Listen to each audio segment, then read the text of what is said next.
Go to photos real quick. Collections, albums, ancient. I gotta redo this one because I lost the video on it. So where is it?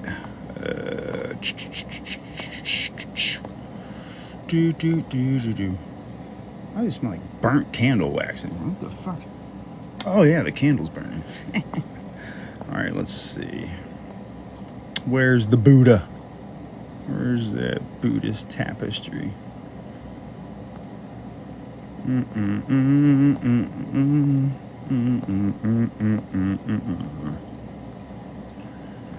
lot of people wonder why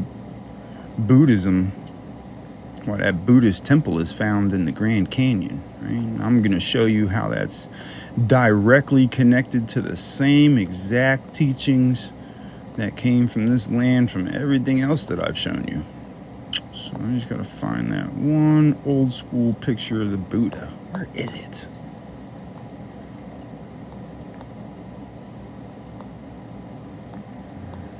Because what most people don't understand is that Buddhism came from America. Now they tell you that, we have Mayans here, but the people that you call Mayans replaced the Mayaka or the Maya, right? Now the Maya, right? If you look in Buddhism, the mother of Buddha is named Maya, which is why the Buddhist temple is found in the Grand Canyon, where it all stems from, right next to the Egyptian temples, the Phoenician temples, the fucking all the other temples in the Grand Canyon, because that's the cradle of civilization, right?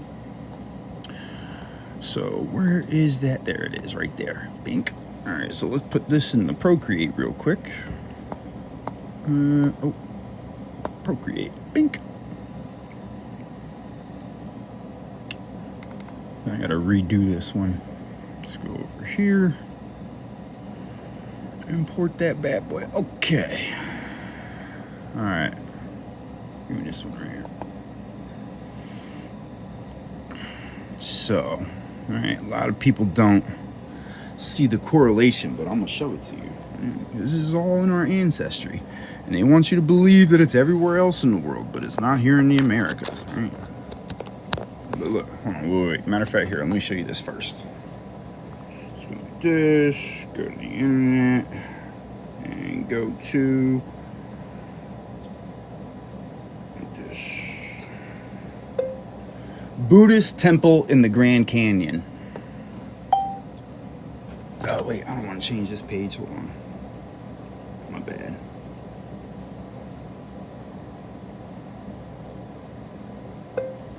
Buddhist temple in the Grand Canyon. All right.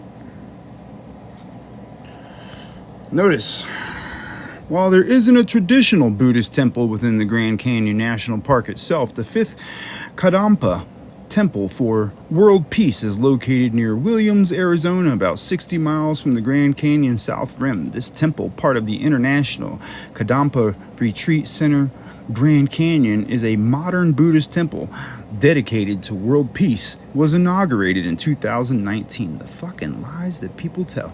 So,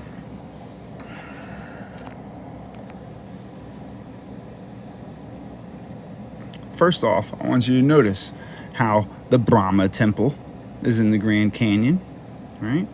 The Buddha temple, right? Look, I just showed you how quick the internet lies. Notice how right here in the Grand Canyon, right? Buddha's temple, Grand Canyon, Buddha temple, Grand Canyon, Buddha temple, Grand Canyon. This is why I tell you, you can't believe the first things that they fucking tell you, because they like to lie about these things, boldface. You get me? Large Buddha in the Grand Canyon. Let me show you this real quick, right? You see that, right? You see that? No. So you have your Hindu, your Buddhist, your Shiva temple. Look. You have your Vishnu, your Shiva, your Manu, right? all in the Grand Canyon.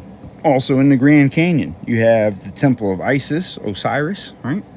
They found King Tut's tomb, right? They found King Tut's mummy. Where? Ohio, right? See, they keep trying to tell you the cradle of civilization is across the world. How the fuck is the cradle of civilization across the world if you have the Buddhist temple? You have the, right? You have the Shiva temple, the Vishnu temple, the Manu temple. You have the Egyptian temples. You have the Mayan temples, all within one location. The only place in the entire world that it's all in one location is in the Grand Canyon. But for some reason, they try to tell you that some empty ass cave over there across the world is the cradle of civilization. Does that make sense at all? Right? Think about that for a minute, right? Why is it that all of the temples of all of your so-called different civilizations are all located right in the Grand Canyon? All right, we'll just do it like this.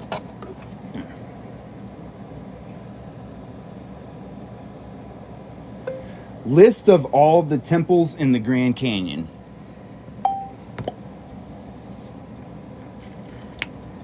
Look, you mean to tell me, you mean to tell me that they're trying to tell you that the cradle of civilization is somewhere else in the other parts of the world, yet you have your Brahma, your Vishnu, your Shiva, your Deva, Zoroaster, the Buddha, the Isis, Osiris, Horus, the Apollo, and Diana temple, all in the Grand Canyon. So you've got your Greek, your Roman, your Indian, your Asian, your Phoenician, your... Hey, you know what else is in the Grand Canyon that they're not mentioning here? You want to see something?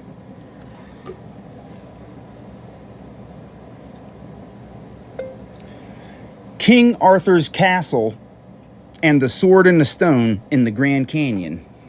Let me show you what they don't tell you about. Oh, you won't find King Arthur's actual castle or the sword and the stone physically located in the Grand Canyon, right? But yet, King Arthur's castle summit located in the Grand Canyon.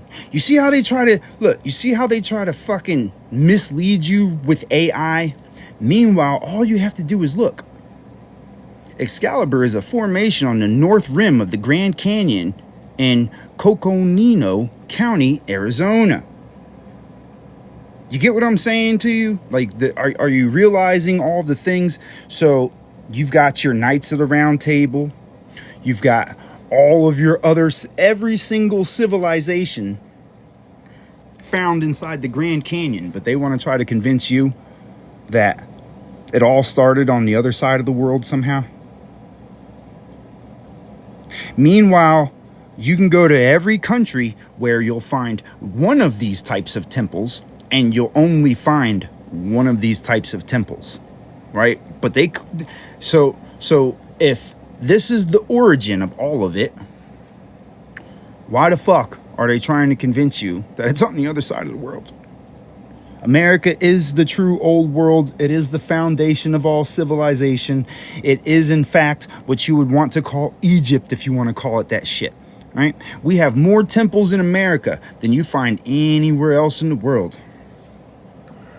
Yeah. Hey, it's life. What the fuck are you following me for? Just answer that question real quick. What are you following me for if you're just going to come in here with bullshit? Question. I'll give you a couple seconds to answer. There's a reason that I'm showing this. Okay?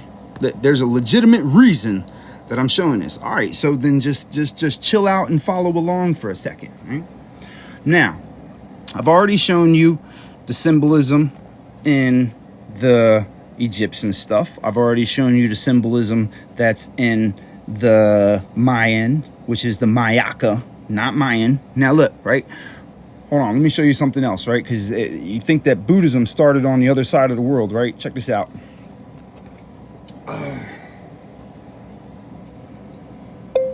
The name of Buddha's mother.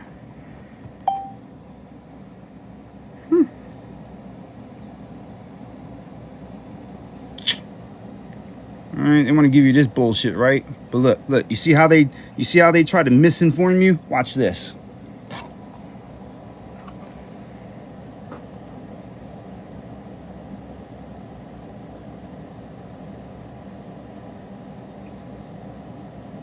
Bink. Who is Maya?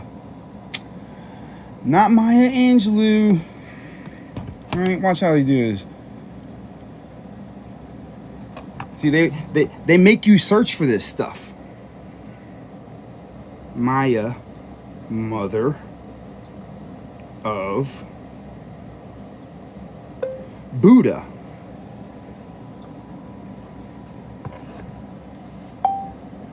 Think. Maya, also known as Mahamaya, and Maya Devi was queen of Shikar and the mother of Siddhartha Gautama, better known as the Buddha. You see how they try to, you see what I mean? Now notice, right? Notice how it's Siddhartha, right? Where you hear that type of stuff from. Oh, that would probably have something more to do with the Brahmas, right? You see how it all ties together? You see how they try to mislead you right off the bat and you have to force them to show you the truth? See, this is why when you're doing research, you actually have to push past all the bullshit, because even AI can't make it past it without you guiding it. Because look, didn't I just show you when I first showed you the Grand Canyon that they immediately told you that the Buddhist temple wasn't in the Grand Canyon, right? But yet here it is telling you that it's right there as soon as you move forward. Right? You have to show AI where to look in order for AI to give you the truth. So you got to be careful with people that are just running off the first thing that they find on the internet. Because without the proper guidance, the internet's going to mislead you every single time. Hey, Ashay, what's up, little chick? What's good, guy? I ain't seen you in a minute. What's going on, okay? Okay, so now that we've shown you, right, beyond a reasonable doubt that this is in fact the cradle of civilization. Let me show you something, right? Because we do symbolism here, right? So let me show you that this is the same symbolism that came from it as well. Right? Now you have the water over here. Boop. Oh, hold on, let me go up a layer. Boop, boop, boop. Bring that dot down, right? Now check this out, right? Right, so what do you think this is the temple of? Oh, it's all good, T. It's all good. Everything is in the Vedas. Look, I don't need to go to the scripts that are written afterwards, right? Because I know the symbols, right? I know how to correlate them and put them all together because all I study is my ancestry. And so all my ancestry was done through symbols. It wasn't done through written words. Right? If you look, right, you know what's funny? Is people took languages and created languages out of pictures. Right? Right? Out of pictures, right? So let's take a look at this. So what do you have right off the bat? You have the sun and the moon. Boop, bloop, right? Now, here in the center, let me show you some similarities here. Where have you seen this before? Oh, absolutely, Christy. Yeah, absolutely. Where have you seen this before? Here, let me help you out, right? The face would be here. Hat goes up like this. Where have you seen that? Let me show you. Doesn't that look surprisingly familiar to you? Doesn't that kind of look, where's he at? Something like this. Doesn't that also kind of look something more like this. All right, look. Let's go like this, right? You see this right here, right? Are these coincidences? No, they're not coincidences, my friend. They all started in the same place. We've already gone over that. You missed it. You'll have to catch the replay on the live. Isn't that this right here? Right?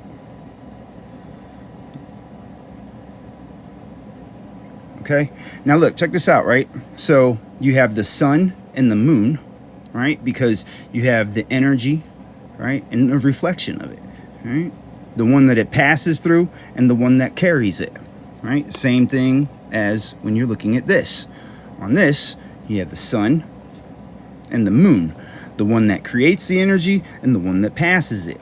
Now, to solidify that for you, just to be clear on this, all right, I'm going to take you to the works real quick. Notice how Horus, right, carries the sun, right, which is actually your thought. It's not the actual sun. Everybody always thinks that it's the actual sun, but I'm going to show you this, right? Let me show you, right? See, because Set represents the what? The pons and the medulla, right? That's the thing that the energy transfers through. The moon, the sun, the moon, okay? Now, let me show you, where's Ra? See, I had somebody trying to argue with me about Ra the other day. You ever see the serpent and the energy? You know, that same thing that you see on top of his head. You see how you see that up there? That's this. Okay? That's the serpent, and that's the ball that sits behind it. Okay? It's not that the Egyptians were modern day surgeons. All of them were surgeons. Every last one of them, because it was shared knowledge that's been passed on ancestrally through symbolism. Okay? So, Horus himself, notice how your basal ganglia looks exactly like this. Right? It's the orb with the little red thing that goes around it right there. See that? These are the little marks that are in his eye, okay? Now, that cannot be found on the hawk. It can only be found on the owl, found here in the Americas. Thoughts are the transfer of light.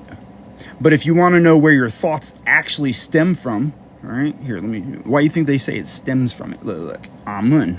This is why you see all those people with the horn symbolism, right? This is why Moses had the horn. Right? This is why everybody has the horn. It's not demon worship. It has nothing to do with the devil. It has to do with you internally. Proof of that is that today, in this day and age, that part of your body is still known as what? Amun's horn. Your lateral ventricles. These are the horns of the ram that's within you. Okay? Negative thoughts, there's no such thing as negative thoughts, my friend. There's only thoughts. What you determine off of those thoughts determines the outcome that is the result of your reality. Now, if you determine those thoughts to be negative, you're going to experience negative results. If you see them as a lesson, then you'll never find them to be negative or positive, because all that is your internal reflection of the things that you're witnessing, okay? So, this, yeah, everything's perspective, exactly. Right?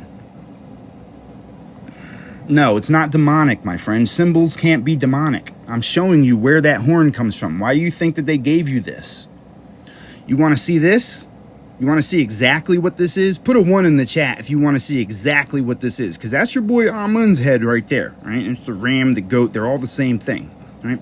But look, you see that right there? Hey, look, if I could prove to you beyond a reasonable doubt, will you stop thinking that there's demons and devils that are running things? Because they've been tricking you into believing that because of the destruction that it has on your body. And I can show you the physical result of that. Here, let me show you something real quick. Let me show you exactly what that is, because it's a perfect fucking replica. What do you see? See the head? It's the top of your circle of Willis. It has nothing to do with demons or devils or none of that dumb shit. That's just what they tell you so that you don't look at it for what it is. As long as they give you this idea of gods and demons and devils and all these things, they're destroying you internally. Okay? The two horns that are going up are right there, right? You have the pillar in the middle, which is this shape, which is Osiris's hat. You have the ears that are these guys right here, which is represented right here. And then you have the eyes. Then you have the nose right there. This is this. Okay, so as long as they keep convincing you that symbols are fucking demonic, you're going to see demons in your life. This is tricknology to can't you see how Clippo's fucked up in his head right now? You see how he's in his feelings? Look, let me show you why. Okay, because Christian means Cretan. Cretan means somebody that is thyroid deficient due to a lack of that does not have the ability to develop their brain properly. That's the definition of it if you follow the etymology of where Christian comes from. But let me show you exactly why they've been teaching you these things. You see, when they teach you negative things, it destroys your body from the internals, releases your ability to actually grow your energies, which makes it so that you're unable to have coherent thought, which is actually what the word Christian means. I'm goofy? Here, let me show you something. Watch this. Etymology of the word Cretan or Creston. Let's take a look at this real quick. Let's see. The word Cretan originates from the French word Cretan, which itself comes from the Swiss French dialect term Creston, meaning Christian. It's believed to have evolved from a generic term for anyone or poor fellow, possibly with a sense of pity or sympathy, but that's all bullshit, right? Let me show you something else.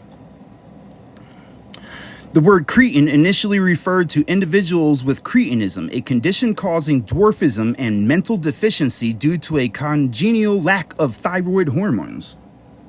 So what were you saying about me being a goofy? Goofy? What were you saying? Because you're sitting here talking to me from the standpoint of a Christian, and a Christian is somebody that can't think properly according to what the definition of it comes from.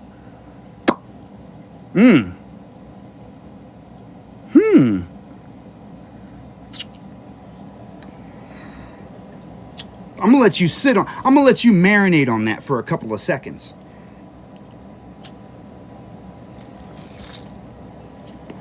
Now go ahead and try to flag me for a hate speech or a misinformation, because TikTok's just going to knock my live off for about 5 seconds, and then they're going to approve me to come back on here like they always do, because you can't get me in trouble for showing you a definition of the word and showing you the root of where it comes from and what it actually translates down to. See, your ignorance comes from the fact that you were taught all those negative things about gods and demons and devils and all of those things. That's destroying you internally, because it makes it so that you become a Cretan yourself. Because what that actually happens is the fact that you are destroying the conductivity which is necessary for you to have coherent thoughts.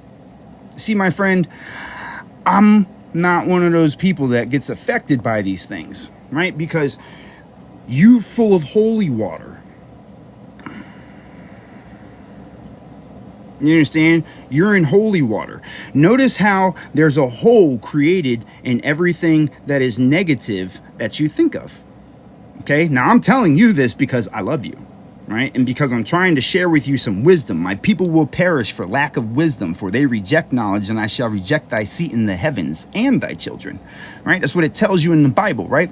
So the thing is that by them teaching you about gods and demons and devils and things, anytime that you think of your angels, anytime that you think of your Jesus, you're destroying your temple. Right? Didn't you learn in the book of Genesis when Moses named the body the church, that is the house where God's found, the house not built by hands? Moses tells you that the body is the church, meaning the body is the temple. That is the house of God. So what are you doing trying to talk to me from the perspective of somebody that went inside of a church when the only thing that you found inside that book was Jesus kicking over the church and telling people to get out of there? Please, Allow me to help you, because right now you cannot think properly due to the fact that your body is full of broken energy.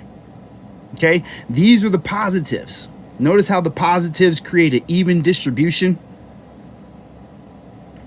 All right, it is, that's true, King, but that's, that's where they need to learn wisdom. Right, that's why wisdom is the thing that helps you understand these things. Okay, so yeah, the word came from man, exactly.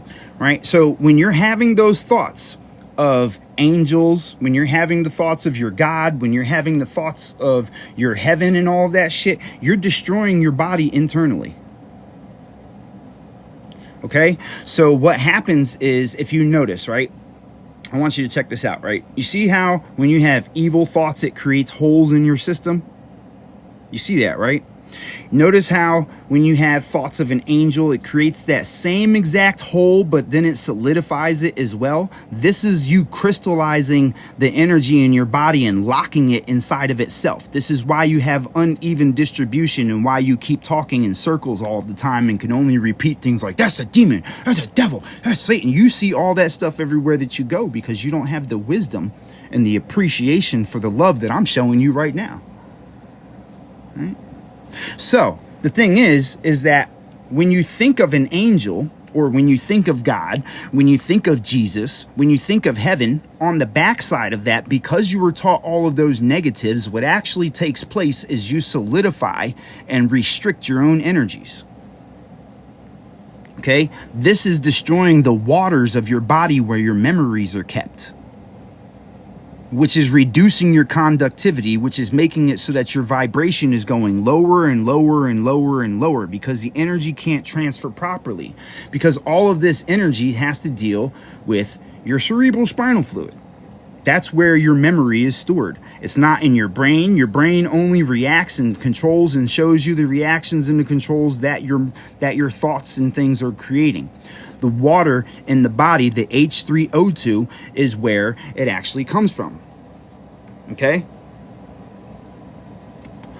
No, Philip, this is just science. This is biology. This is all proven science, my friend.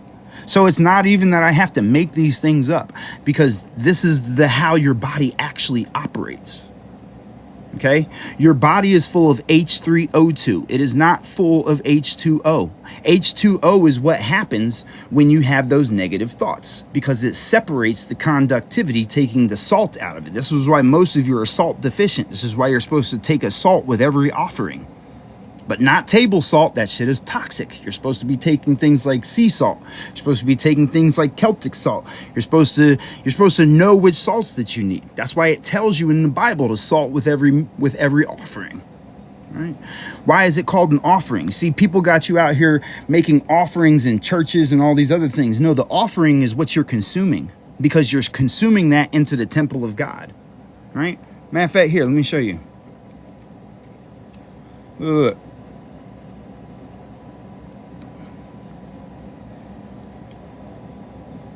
Oh, wait, no, get out of there. I don't want to use that. Give me this. Give me this. What did Moses name the Bible? Not the Bible, the body. Go back.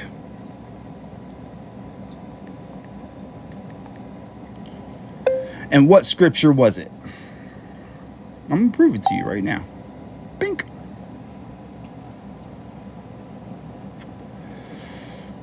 Let's see.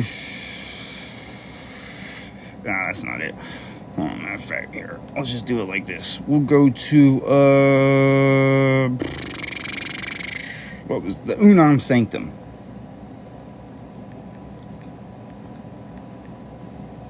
Unam Sanctum PDF. Right, we're gonna go to the Unam Sanctum. Right, go to the images.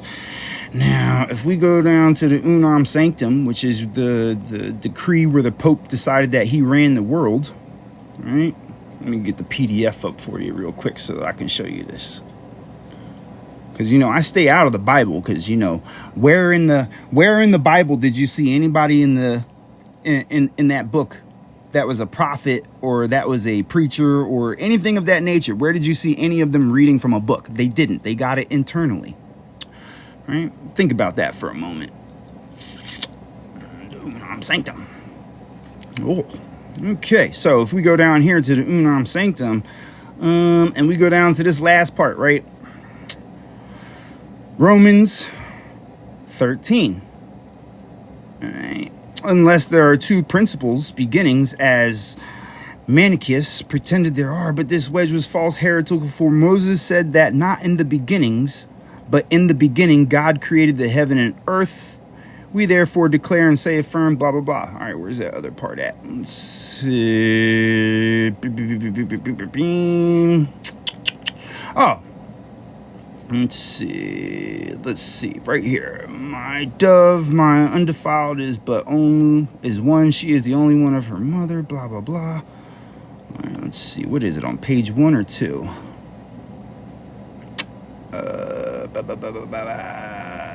Whose head is here we go. Which represents the one mystical body. Like my dove, my undefiled is but one. She is only one of her mother. She is the choice one of her that bear her, right? Which represents the one mystical body whose head is Christ, but the head of Christ is God. In the church, there is one Lord, one faith, one baptism. We read that all things each outside of this ark were destroyed, right? Notice how they're calling it the ark, right? This church we venerate as the only one, since the Lord said by the prophet, deliver my soul from the sword, my darling, from the power of the dog. He prayed for his soul, that is for himself. Let me read that again. He prayed for his soul, that is for himself, the head, and at the same time for the body, and he named his body, that is the one church.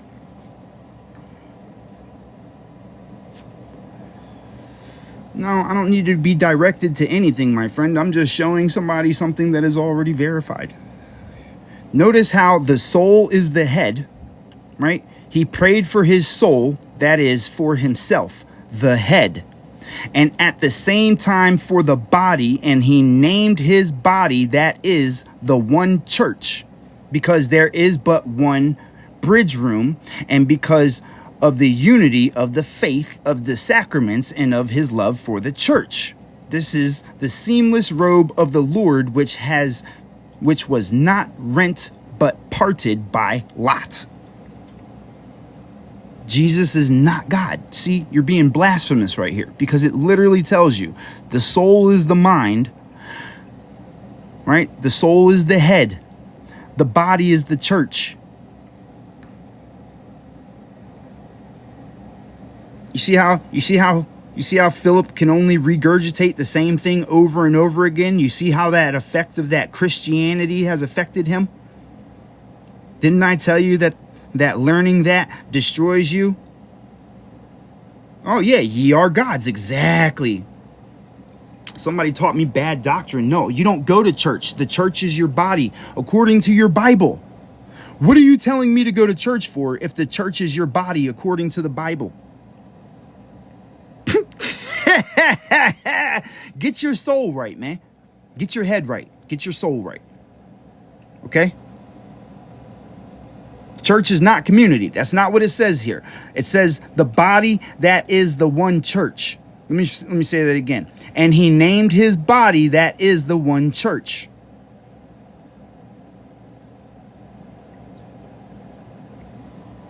God doesn't dwell in a house built by hands, my friend. They're telling you in your own scriptures, and you're ignoring your scriptures.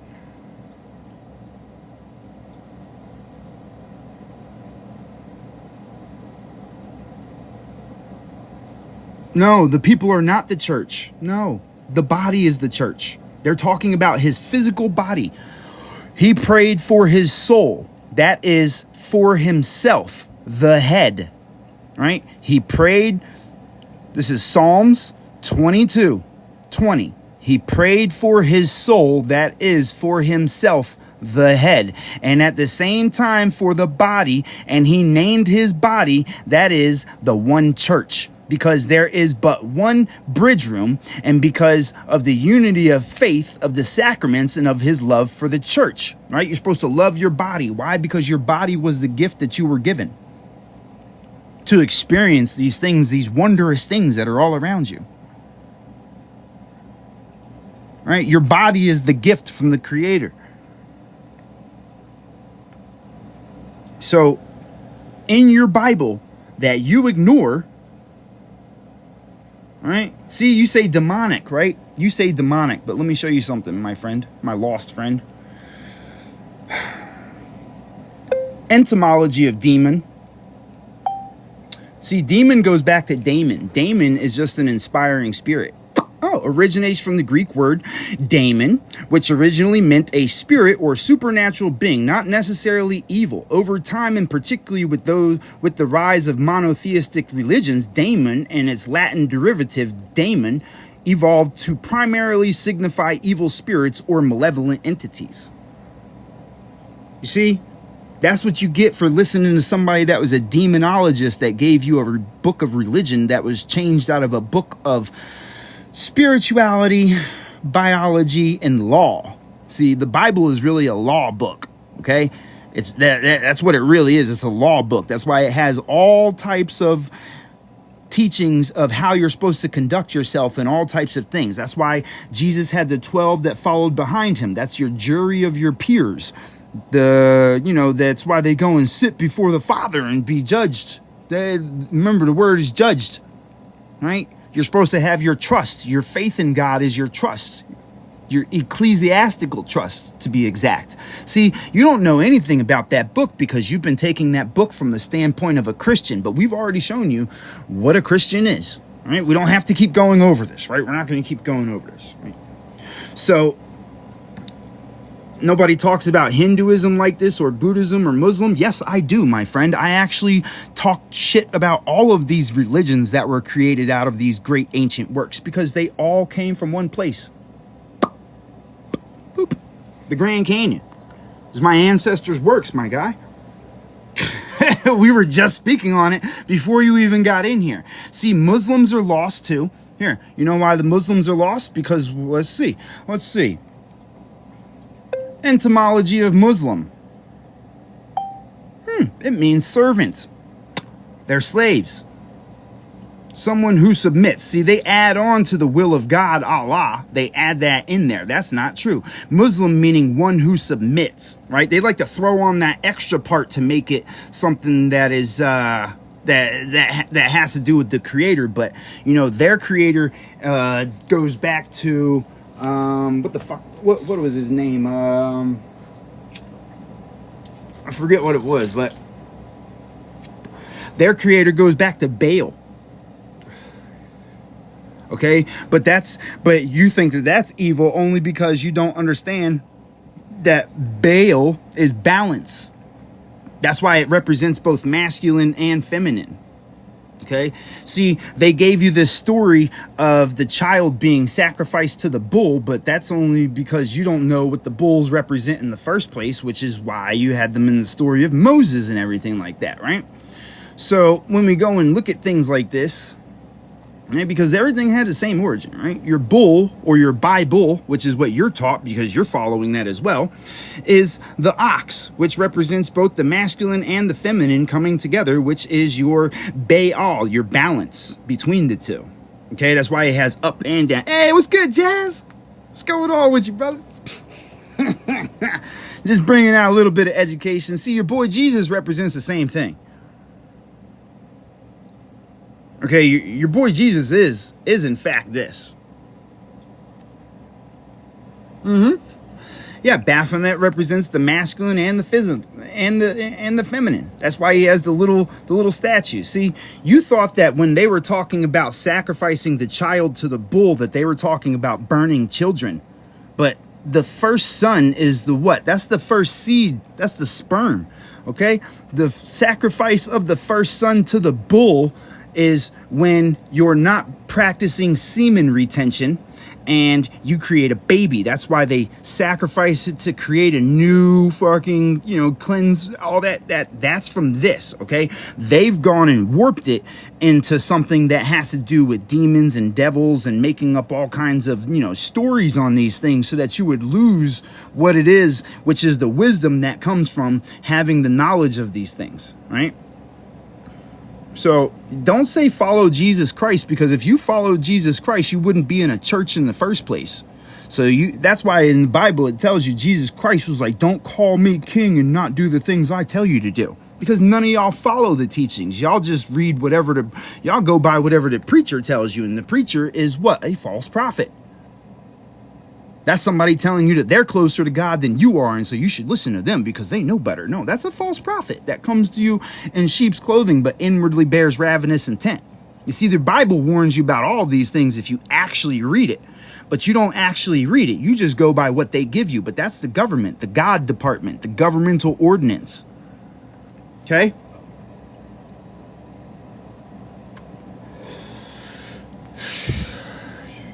No, people didn't come after Jesus for the truth because what Jesus represented was you. That's why he was born again, because you're supposed to be born again, because right now you're dead at sea, right? So you're supposed to, at the age of 18, you know, the years that he was missing, right? He was missing for what? 18 years, disappeared from 12 to 30, right? That's 18 years. That's when you're supposed to register your estate, your trust, your faith in the Creator, right? That's why he rose up to the 30th, which is your what? That would be your 501c3. That's the establishment of your unincorporated business, which brings out the Creator in the trust, right? And in 3 years of that growing up to the 33rd is where you actually create your church. I mean, the 50C1A, okay? Now, once you create your church, then you're able to receive the Lord's blessings, because then you're able to take on the donations and live your life of abundance for heaven on earth as the living man, right? That's why Jesus went from being the Son of Man to the Son of God. See, you don't know what you're talking about because you've been going inside of a church where God doesn't dwell. So you've learned everything negative. You haven't learned anything that actually fuels you and grows you and helps you in life.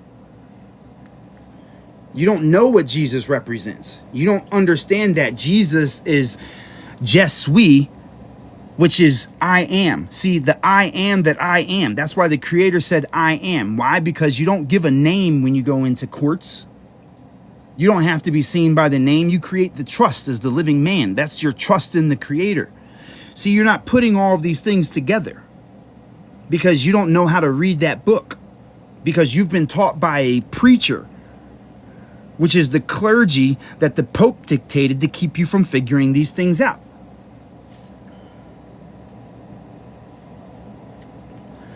Okay, so now back to the symbolism, right? Now, I'm going to show you this first, right? Because these are one and the same.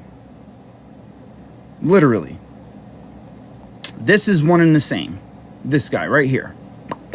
Same exact things. On the left side, he receives it and it goes down on the back side, back left. Just like on the left side, he's what? Penetrating him, which is meaning that he's receiving the blood that's traveling down the back left side. Right? See how you see the caduceus here that you think are so evil? That's literally this right here underneath his feet. See how it creates that archway right there? That's literally the same archway that's being created by the rib cage. You see how he's got the feminine over here for the transference of the energy, where the feminine is over here for the transference of the energy. You see how the legs make this cross the same way as this cross that's happening here. Right? Now you see how on the left side it comes in dirty, but on the right side it goes out clean and comes back up. You see how on the left side it comes in all dirty, and how on the right side it goes in all cleaned up and organized and straightened. You see that? That's the same thing that you see here. What's it all represent?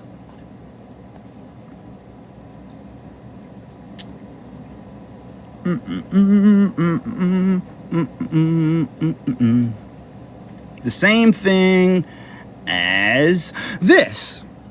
You see, because on the left side, right, on the left side, your pulmonary is the one that goes down. It goes into your hips where your Christos is at, where your sacred secretion is, you know, the secretion with all the energy, the new life that's created, right? And then that cleansed blood that's charged with it when you don't sacrifice to the bull is what sends it back up to cleanse your heart, right? Because that's charged energy that's created from not dispersing it through negative thoughts, through fucking perversion, and through all the things that they tell you are sins, right? So this has to be done in a clean body, right? That's why you have to fast while you're going through these processes, is because you don't want to expel those energies, because that's how you reach your Christ. The same thing you see here, poked on the left side so that it travels down, cleansed on the right side as it's going back up. You see that? You see how he's got the cup with the cleaning stuff and he's cleaning his heart? You see how the blood is pouring down on that left side and going down towards the back? The same way as over here, you have the back side. See how the pants are on the back side of the leg where it's traveling downward, right? Through the what? Through the 1, 2, 3, 4, 5, 6, 7, 8, 9, 10, 11, 12 disc cycle that's taking place here from the regulation, right? Right? Hey, what's up, TikTok? See, you don't understand these things because you're a Christian. You can't when you're a Christian, right? See how he's got the 7 layers up here? That's the 7 layers of the world, right? The Atlas is the top, right? The bottom is where the church is, right? Aeon, if you don't get the fuck out of here, you stay coming on my shit when you ain't got nothing even close to me. Here, let me help you out. Boop. Talking about I'm stealing your shit. How the fuck am I stealing your shit if this is all my works? Huh? Huh? This is all my shit that I've gone and taken the time to put together. That shows you what things really symbolize. But you stay coming in here trying to get people to come and follow you and your false teachings by claiming that I'm copying off of you. Meanwhile, you've been following my pages for years. Years you've been coming to my pages. All right? See, destruction and misery are in their ways, and the way of peace they have not known. See, what you don't realize is that all of these things are symbolism for your body. Okay? All of this. None of it is separate. Right. See how he sits inside this chamber? This is the chamber that you see being represented here. Okay? The 2 sides right here, this is your what? Your cerebellum. That's this part down here. Okay? The 2 things that control your emotional responses. You see how his clothes look like water that's flowing? Okay? Now, the pillar, the muscles of the brain. You see how you have the left and the right side of your thoughts being represented? That's why they hold on to the strings that control the regulation of the flow that comes from that basal ganglia down to your heart. This right here is the same thing as Horus. There's no difference. What you're looking at is this. This is what they're showing you here. Okay? You have your moon for your feminine, which is the transference of energy. You have the positive, which is the receival of the energy. And then you have your idea of what it is. Okay? This is the balance of the body that comes from the thoughts that you create. Okay? So when you start looking into these things, if you listen to all these stories of gods and demons and devils and fallen angels and all that, you mean the angles? Right? These are the things that they don't want you to learn about, because if you learn about yourself, you'll no longer be able to be affected by the bullshit that they feed you, which is destructive to you in nature, to try to keep you from reaching the energies that you're supposed to receive. Right? Because right now, if you're stuck with these negative thoughts, you're stopping the regulation of the flow that's coming from your heart back up to your mind. Right? That's why it goes down and returns. That's why there's 2 strings on there. It's a pulley system. Okay? Now that pulley is the foundation of the strength of the energy that comes from your heart. This is your ventricular segmentation that controls the flow of the energy that comes within you. Where are the symbols from? This is what they tell you is Anunnaki. Okay, that's what they tell you. It's Anunnaki. They give all these weird ass names. Anunnaki, the Anu that's knocking, a new knocking. Right? That's a frequency, a pounding of a frequency. So, when you're looking at these things, if you don't know the symbols, you're never going to figure out what these things represent, right? Before they started removing it, you started to see it. You understand? Notice how the arm that's coming over is touching the pineal gland, just like this is touching the pineal gland right here. See how he reaches out, which is him reaching out from here, the head of God, which is right there. Then you have the what? The 1, 2, 3, 4, 5 different lobes of the brain, or the 1, 2, 3, 4, 5 different angles. Right? You have to put the pieces together. Notice how you have the horse standing here by the tree. Ooh. Hold on a second. I got to check something real quick.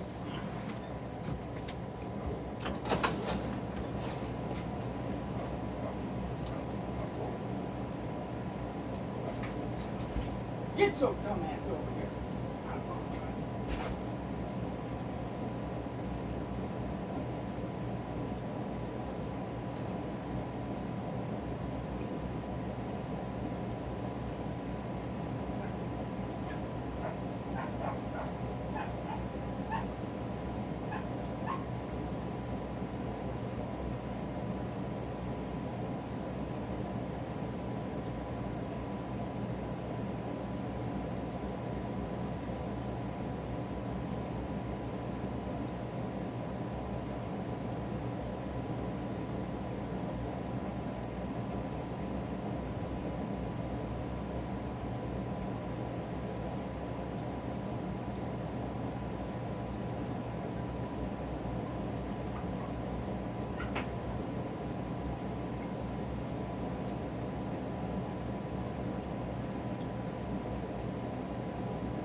Man, that dog is getting unruly. Oh, shit. Hold on.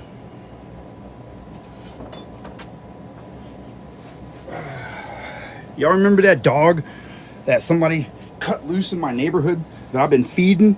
Well, he's been great, but he's starting to run down on people that are walking past the house.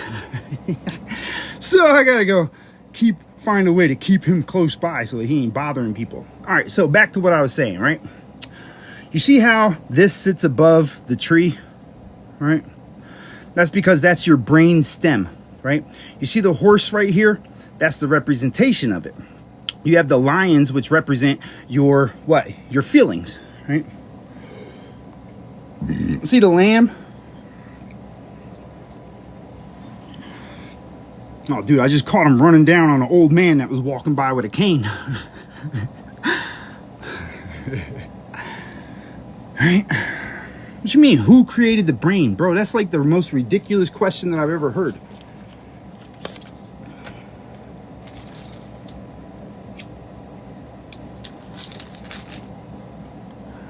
Of course, the creator created your brain. That doesn't, like, why would you ask something that's ridiculous? Yeah, symbolism is the topic, my bad. So, when you're looking at these things, right? Realize, look, check this out, right? You see how all of a sudden in this image, after Eve has gone for the apple, you see how everything changed? Okay? Did I just hit one off the lighter? No, I like tobacco, sir. Now, and just so you know, natural tobacco is not bad for you. It's the chemicals that they put in all of the shit that you're doing that's actually bad for you and actually addictive. It's not the tobacco itself. Tobacco is actually healthy for you. It's the chemicals that they're dipping everything in that messes you up. All right, so notice how there's all this turmoil that's created, right? Notice how it went from being nice and clean and being welcomed into the garden and stuff, and then all of a sudden it went to this calamity that took place. All right, you see? You see, why is that? Because your mind gets all out of whack when you start responding to your emotions. Adam and Eve are literally just the representation of logic versus emotion. They're not physical beings. Okay, the story of them being in the garden, that's your mind, your brain, this part of your brain right here. You see the olive trees, right? Part of your pons and your medulla is called your olivary nucleus. See it? This is all medical. Here, let me get you out of here, flat earth, because you're just asking stupid shit. And I think you're doing it on purpose. I might have to block you, bro. You know where everything came from. Everything came from the Creator. So stop asking me pointless questions. Stop playing with me, because I'll boot you off, bro. I won't keep you around. I don't have to deal with it. Now, notice how you have olivary nucleus on your brain stem. Right? Your brain stem is what? That's that tree. Okay? That's your tree of knowledge. Okay? Yeah, the I am, exactly, the Creator. We either call it the all, or we call it the I am, or the Creator. These are the best terms that you can give to that. The reason that these are the best terms to give to that is because by putting a name on it, you're putting a restriction on it. How can you name the Creator a human name? How can you name it after an animal? How can you name it after anything when it literally is everything? That's where that's where common sense has to kick in. It's very simple. It's not a complex thing. All right? So this is your lamb. When they're telling you to be the Lamb of God, and when they're talking about herding sheep and all that stuff, you see how this is your... No, it's not Yahweh. Stop that shit. Please, stop coming to me. Stop carrying all these man-made fucking constructs. Okay, I don't want to hear that Yahweh is your breath. That's a crock of shit. They're just getting you to try to limit something by a name. Anything, have you ever noticed, right? Have you ever noticed that nobody has power over you unless they know your name? Think about that for a minute. If you walk down the street and somebody says, hey, you don't pay attention, but somebody yells out your name, you automatically stop dead in your tracks and turn, hey, what's up?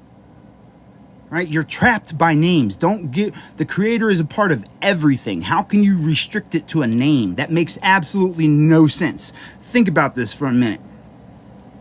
If everything came from the Creator, right?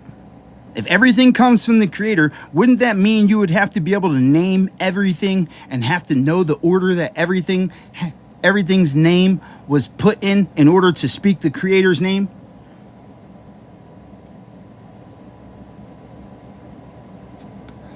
Right? Think about that for a minute. Like, just, wrap your mind around that for a second. That's why it's a name that can't be spoken by man. No, he doesn't have names, bro. Those are all man-made constructs. Right, how long do you think it would take you to put every single name of every single object that's on this existence in one word and then speak that out loud?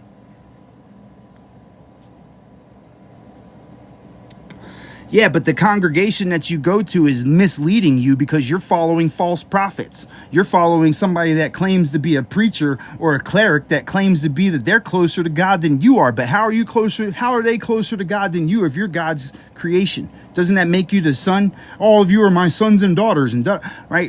Where do we skip this part? Where do we skip this part and start listening to people in a church where God doesn't dwell?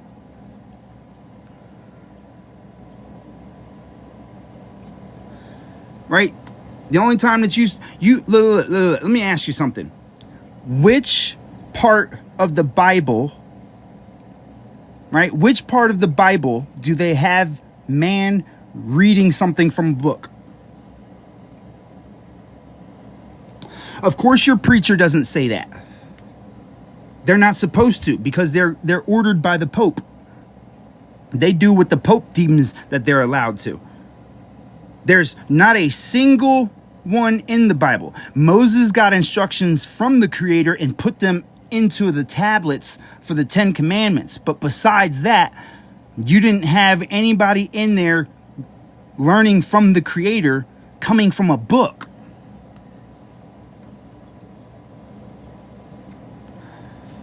That's why they tell you that God doesn't dwell in a house built by hands, because it's within you. It's written on a scroll, right? That's what it says, right? God's word is written on a scroll. Okay, so let me show you something.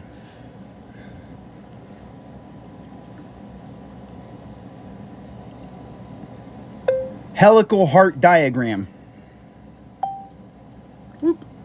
See, your heart unravels into a scroll when you cut all the mitochondrial bands to it, and that is where all the information, your forgiveness, your love, your compassion, all of that comes from your heart, right? But what most people don't know, because of modern day bullshit, is that your heart actually unravels into that scroll.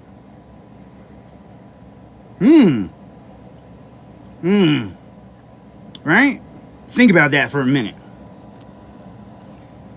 Why is it that they want to teach you that the heart divides in half, instead of showing you that the heart actually unravels into a scroll? Isn't that where isn't that where your love comes from, your compassion comes from, your life comes from? Isn't that where your forgiveness comes from? Isn't that everything that the Creator represents in your Bible?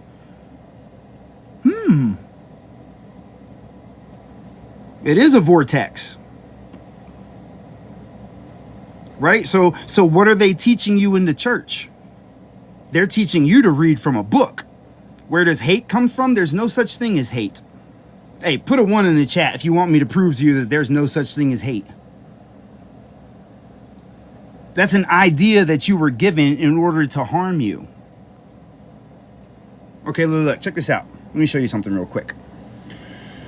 All right.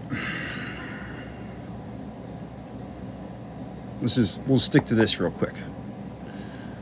All right, right. So you think that hate exists, right? But let's take a look at where that comes from, right? I want you to think about something. The only things that you think that you hate are things that you can't have. Things you can't have and can't participate in.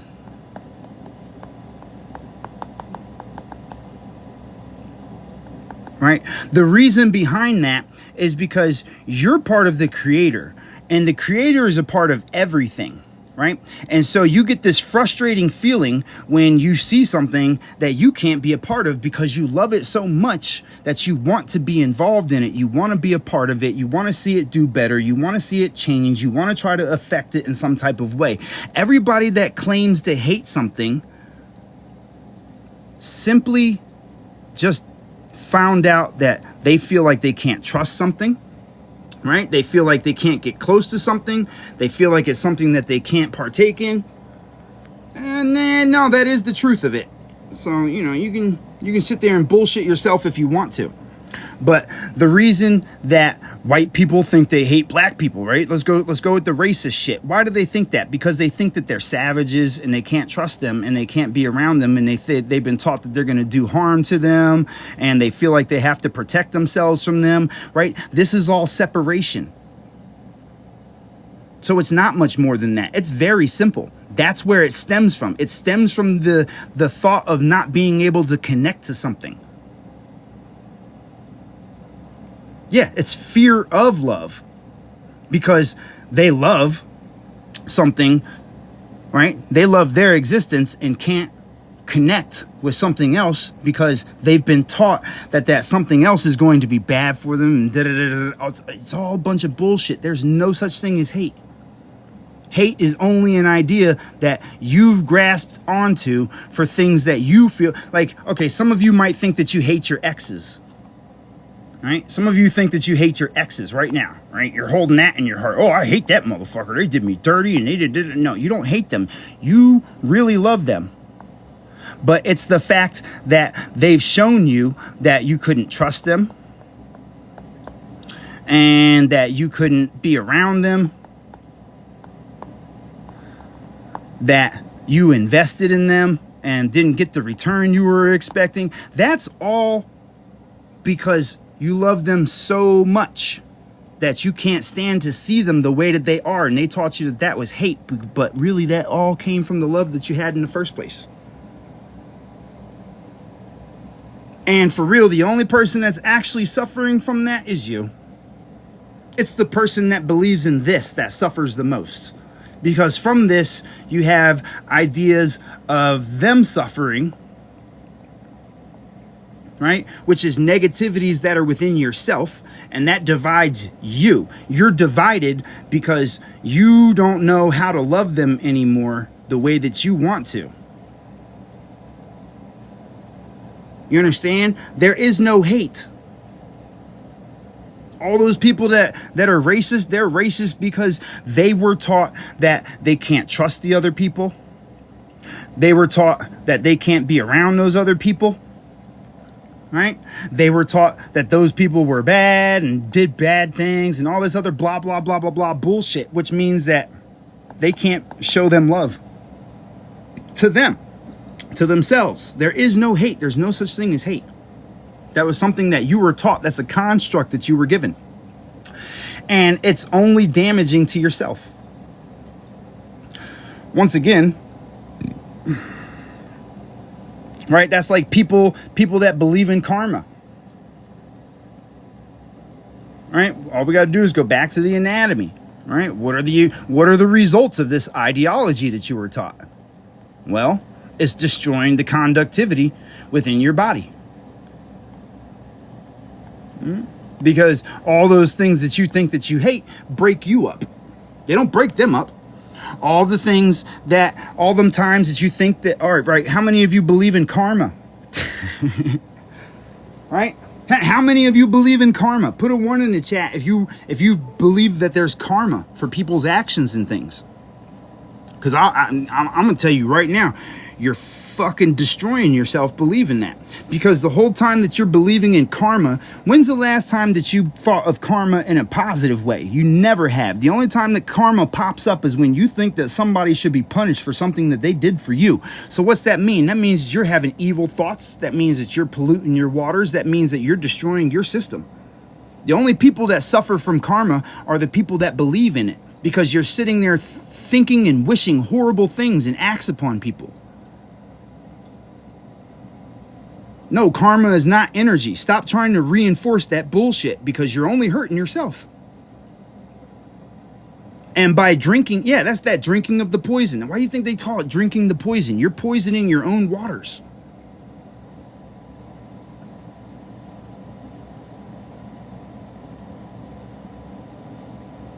"99% of the time when you think that somebody deserves karma, you don't think of something great. You think of something horrific happening to them. Because this is what's happening to you while you're thinking of that. No, Claire, stop trying to fucking justify it. No, that's not how it works. See, look, y'all can keep trying to find just ways to justify those negatives that you keep carrying around with you, but it's only hurting you. You need to unlearn these things of duality because there's a lesson in everything, which means that nothing is negative. Even if it seems bad in that moment, there's a lesson for you to be learned from it. Whether it's the lesson that you should be enjoying life from not having to experience those same things that others are going through, or whether it's the lesson that the action that you did created a reaction that created a scenario that you have to live through, makes no difference. Everything is about lessons. Okay? What you're doing is missing the lesson because you're focusing on revenge, you're focusing on bad things happening, you're focusing on all those negativities, but it's only you that suffers from that. Karma is not the action. Stop trying to find ways to justify karma.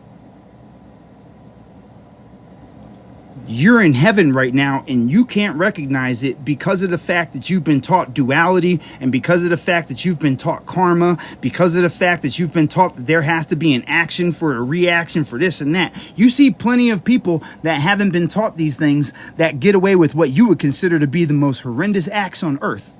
And they always get away with them. Why? Because they don't believe and they weren't taught that there's results and reactions the same way that you were. Your very existence is proof of heaven.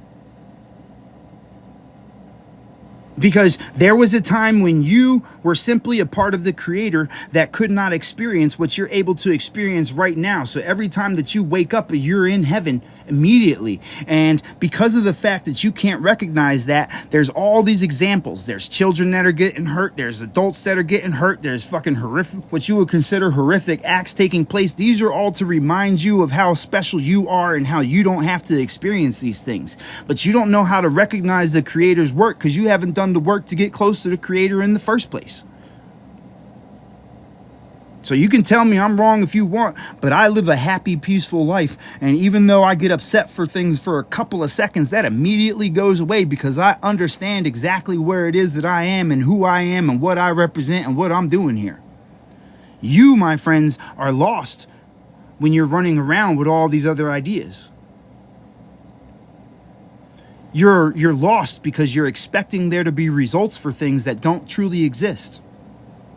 Instead of realizing that the fact that you're not going through all these things should be enough proof to prove to you that you're in heaven in the first place. Are your fingernails being pulled out right now? Is your car burning to the ground? Is your house destroyed by a hurricane? Do you have a loved one that's being tortured in some type of pit right now? What is it going to take to prove to you that you're in heaven? How many examples have to be created before you start to appreciate the fact that you exist in the first place?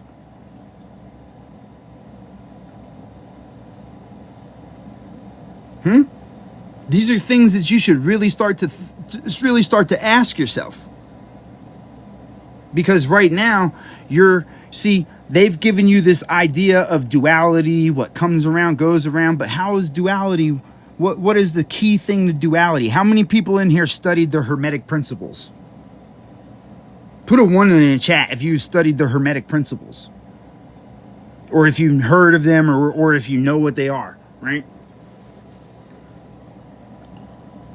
All right.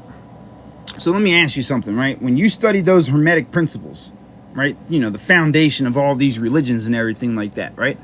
In the Hermetic principles,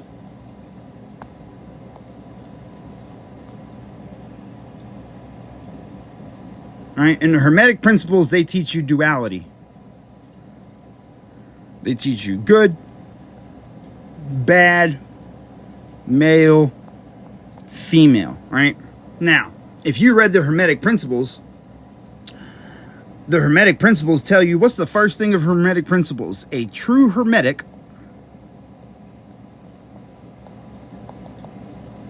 learns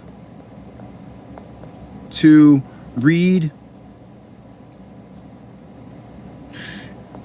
between the lines. Did you forget the part where they tell you that the all is all? So if you're studying the Hermetic principles, you're not supposed to find out about duality. You're supposed to look at it from the perspective of the creator. The oneness. Don't they tell you that the all is all? Oh, right? So if the all is all, then what are you doing being broken in a land of duality?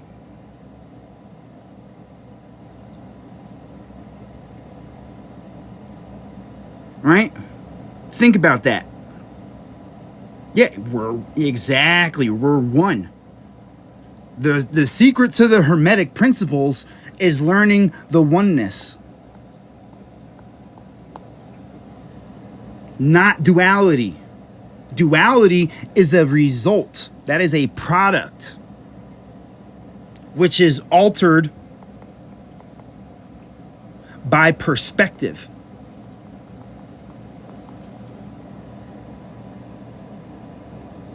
So that goes back to this whole idea of love and hate and shit. How can love and hate exist? The only thing that exists is love. Now, you're shown love in many different forms. But if you love something, it has the ability to piss you off. right? Because you get mad at things that you love all the time because they don't always match up to the things that you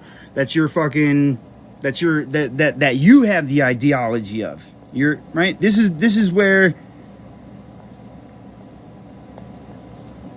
your ideology affects the polarities. Okay? See, 3 is the vibration itself. 6 is your cause and effect. 9 is your product. Okay? Because 3 is the light that you receive from what you see. The cause and the effect is the emotion that's created out of that. And your physical representation of that is what you have determined off of these. That's your 3, 6, 9. Your keys to the universe. Right? This is where all things break down, right? Because right below 9 is what? 8, which is what? The infinite. That's the loop of the energy that you've created, that you put out. Right? You have to look at these things. Right? Because what's an 8?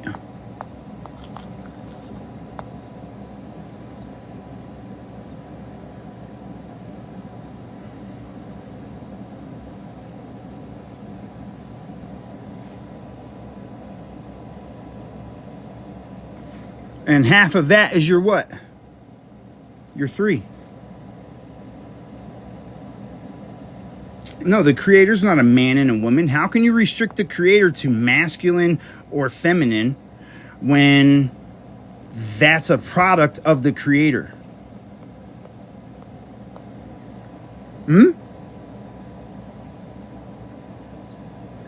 Right? Think about that for a minute. How can you see, this is why you got to watch out for these people that are lost in, ooh, divine, just because they put the word divine on something. Which is the vine, which is your spine. That's the vine. The vine is your spinal column. That's why you have a tree of life and a tree of knowledge. They all come off of what? The vine. Right? And that's why when you give birth, you have offspring. Right? You don't have a child, right? You don't have something frozen.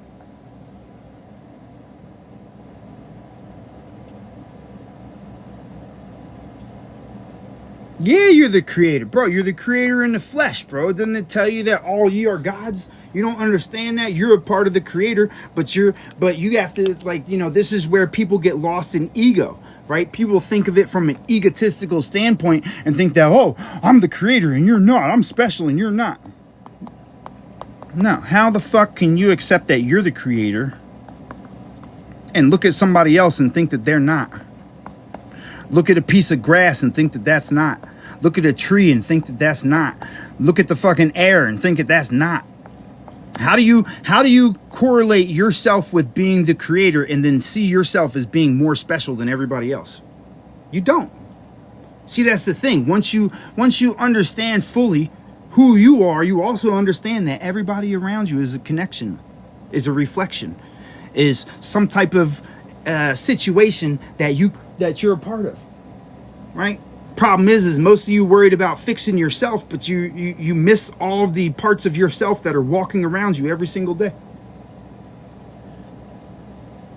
Why do you think it's so important for me to come and talk to you about this? Because I got to help the rest of you that don't know about this. Why? Because I love you, because you're part of me, and I want to see the rest of me doing as good as I'm doing. It's very simple.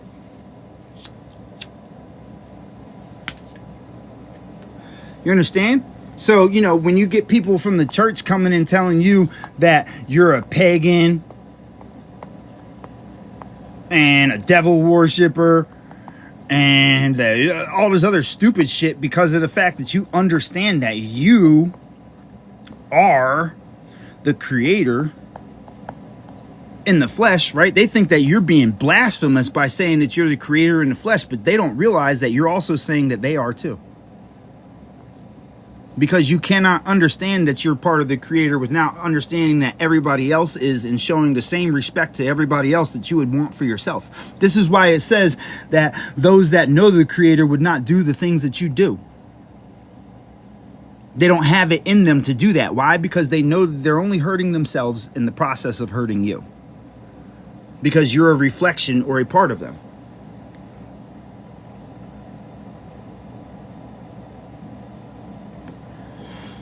You get me? Yeah, I love my avatar. I got a great one this time. I got an awesome avatar this time. You know, I've had some not so awesome avatars. I've had some that were broken, right? When I was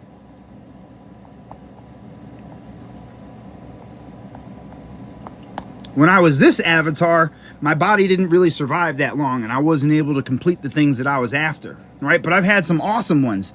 You know, I've had the Buddha. And if you don't believe me, I'll show you.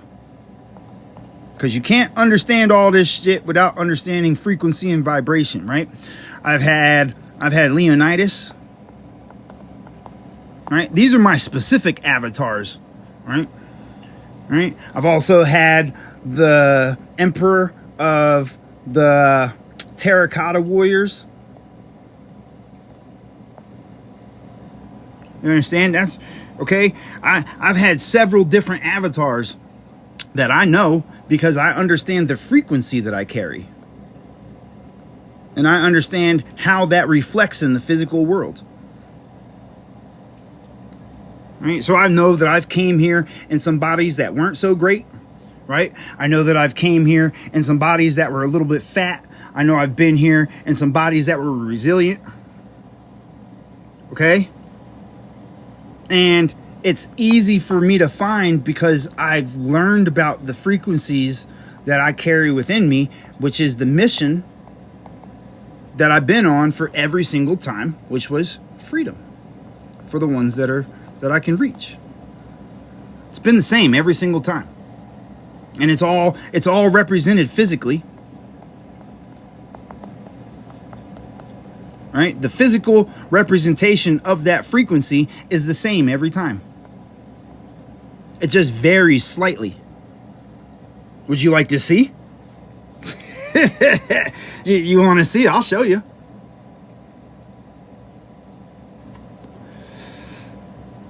I could show you. I don't have to make stuff up.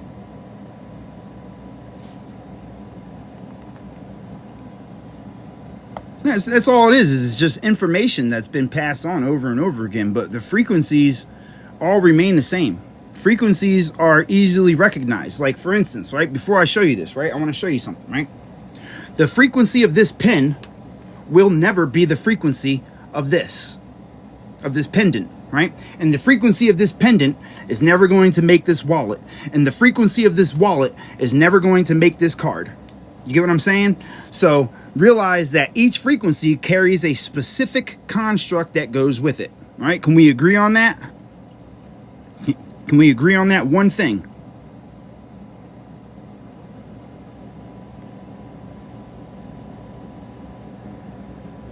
Okay, so you understand, as long as you understand frequency, this is going to make perfect sense to you once I show you this.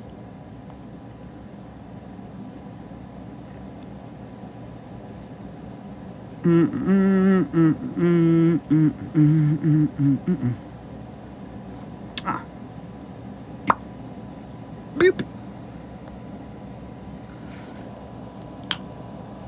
See, that frequency passes. See, my father was a Buddhist.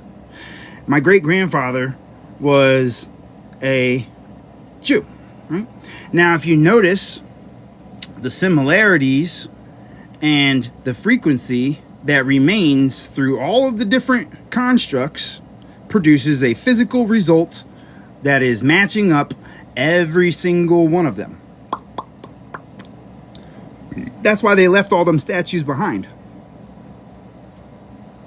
There's statues of all of you. Every single last one of you that's in this chat, there are statues that show you a physical representation of your frequency. If you start to be in tune with it, you'll be drawn to it. and it'll reveal itself to you.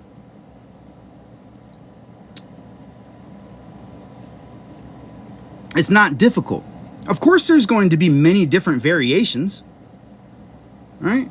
There's no denial of that. Just because this is my frequency doesn't mean that there aren't others that share this exact same frequency. It'll just be it'll be a slight variation. You understand? Might be somebody that's a little bit more like my father's complexion. Might be somebody that's a little bit heavier like the Buddha. Might be somebody that's a little bit more skinny like the fucking terracotta. Might be somebody that's a little more physically built like Leonidas was. Might be somebody that was a little bit more broken like Tut was. It's all the same frequencies. Because there's only a certain number of frequencies that exist. It's not infinite. There's a limited number. It's a design. So I know plenty of people that are on the same frequency that I am that look really similar to me, right? Although, you know, some of them might have dreads, some of them might have a fro, some of them might have straight hair, some of them might be fat, some of them might be skinny, right? But we all share the same frequency. And it's funny because anybody that I find that has this look is also trying to teach similar things as to what I'm teaching as well. You understand? So it's just, so, you know, why you think you have doppelgangers and shit like that? It's because of the fact that these are people that are similar to your frequency. If you notice, the people that look more similar to you tend to get along with them very quickly. Right? You get along with people that resemble you very quickly. Why? Because you guys are resonating close to you guys have a close resonation between your frequencies. It's just slight variations. There might be something slightly different than them. Now, just because I'm able to recognize my shit doesn't mean that I'm more special than any of you. Every single last one of you, if you take the time to look, you will find other versions of yourself everywhere. All throughout time, all throughout the statues and everything like that. This does not make me any different than you. I don't look at this and think that this makes me special in any type of way that's more special than you are. Each one of us has our own perception that we're supposed to be gaining in our own things. See, all the different variances of the frequency come from the energy that you collect while you're here each time.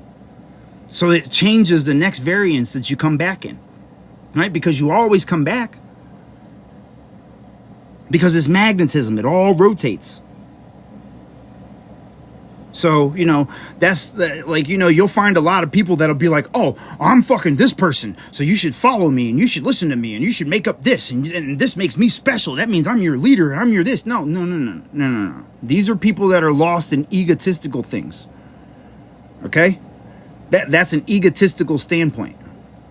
What if someone's wronged me or betrayed me? Look, that's just something that there's a lesson to be learned in that, right? Most people that wrong you and betray you is because you tried to see them for something that they weren't.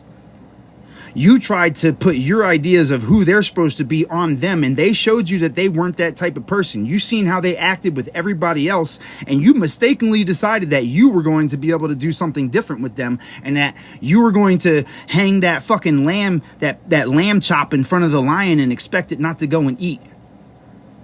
Anybody that's done you wrong has done you wrong because you chose not to see them for who they were. Right? Just like anybody that you've been in a relationship with. Anybody that you've been in a relationship with, you broke up with them because they didn't match up to who you thought they were supposed to be. Instead of accepting them for who they showed you to be. Right? A lot of times people make the mistake of thinking that, hey, look, just because I think this way means that you're going to think this way too. That's not the case. And that's where disappointment comes in. That's where being upset with people comes in, is because you hold an expectation of who they're supposed to be in your head. You gave them the opportunity to hurt you because you were looking for them to do it when you were giving them the option to.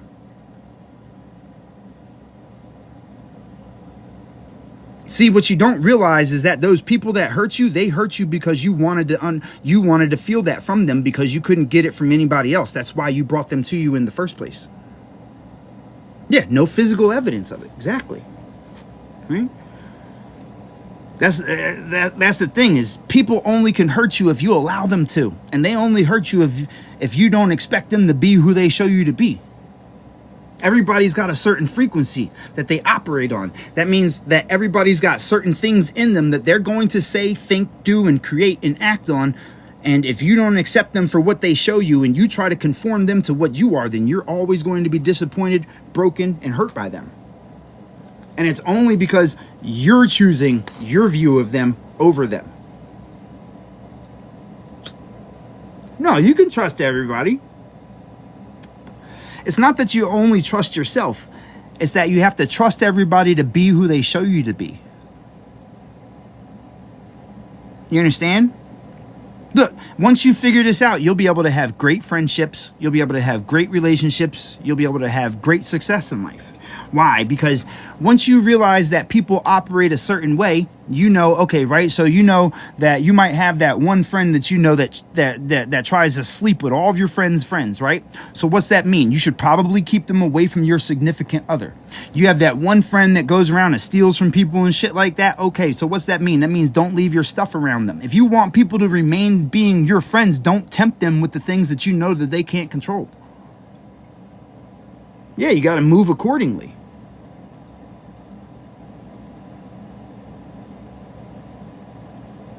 Well, look, this is the thing, is you're looking to make people change, or you're expecting them to change instead of enjoying them for what they represent.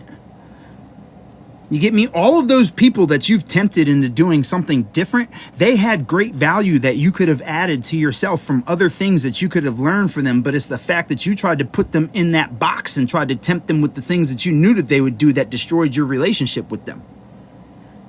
They're still the same person that they were that was your friend. They're still the same person that you loved. They're still that same exact person. The only person that doesn't feel that way about them now is you. And it's your fault that you don't feel that way about them because you tempted the lion with the lamb.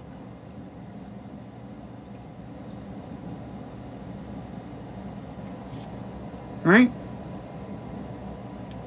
Look, love comes in many forms. A lot of times you keep people around you just to feel that disappointment.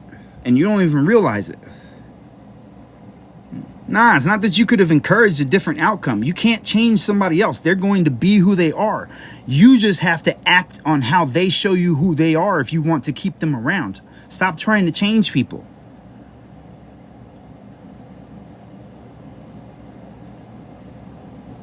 You hear what I'm saying to you? Stop trying to change people. Stop expecting people to be different. That's like everybody thinking... a perfect example. You have a man that was known for bankrupting and destroying all of his businesses and losing all of his success, but has been put in control of the entire nation.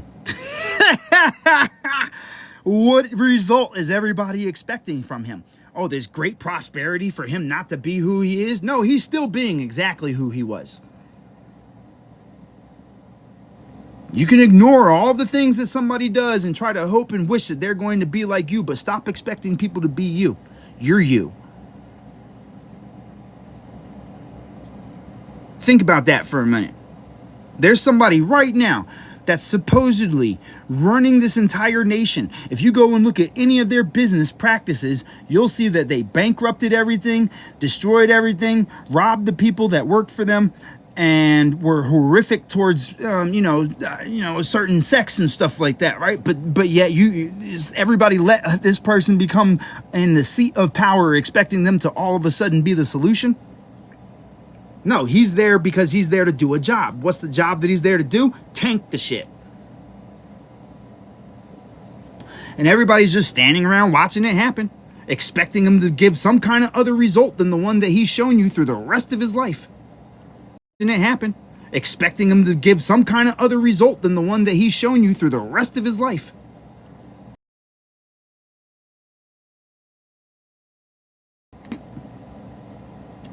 Think about that.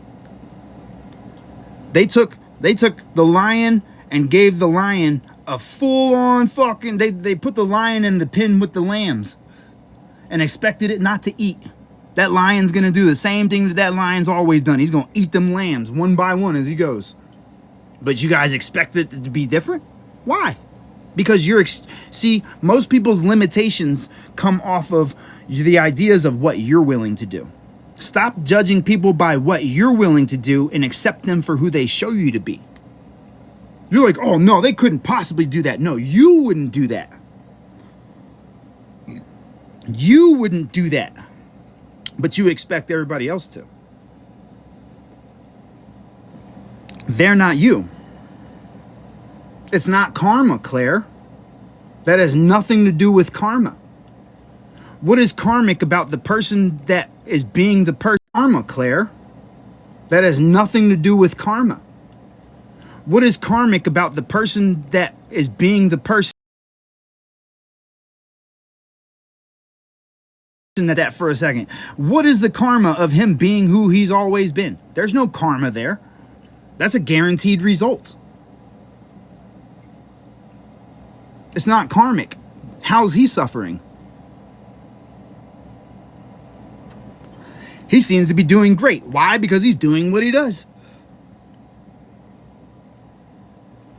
He's doing great. Only people suffering from karma are you and your thoughts of what he should be doing. Well, that's because you're believing him to be like you.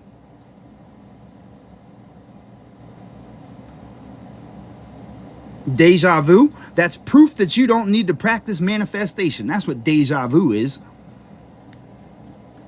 I know what you're talking about.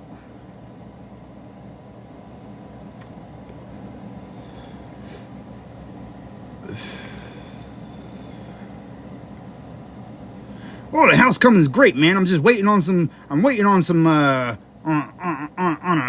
a metal blade for a weed whacker that's got an extension on it, so I don't have to go into the fucking brush in order to cut all that shit down. So I'm just waiting for that tool to get here so I can start working on it more. What is karma? Karma is you inflicting damage on yourself. That's what karma is. That's all karma is. What car? Which one? I've gotten many. I've got like 8, 9 cars now. I keep telling y'all, man, man, look, y'all be hindering your own blessings just by separating yourself from people. I now have a 7-bedroom fucking house that I got for free that has about 5 or 6 different vehicles in it that all came to me for free because I just accept things. No, there's no good karma. There's no good or bad. Okay? There is no good or bad. These are misplaced teachings. Like this man that's lost saying, we're gods and you have animal DNA. Bro, I don't give a fuck about what you think of me. Where's the proof? Ask anybody on my profile. They'll tell you I don't operate in any of the same ways that they tell you that you have to operate, but yet my life just seems to be increasingly getting more and more abundant as it goes. So my results are there.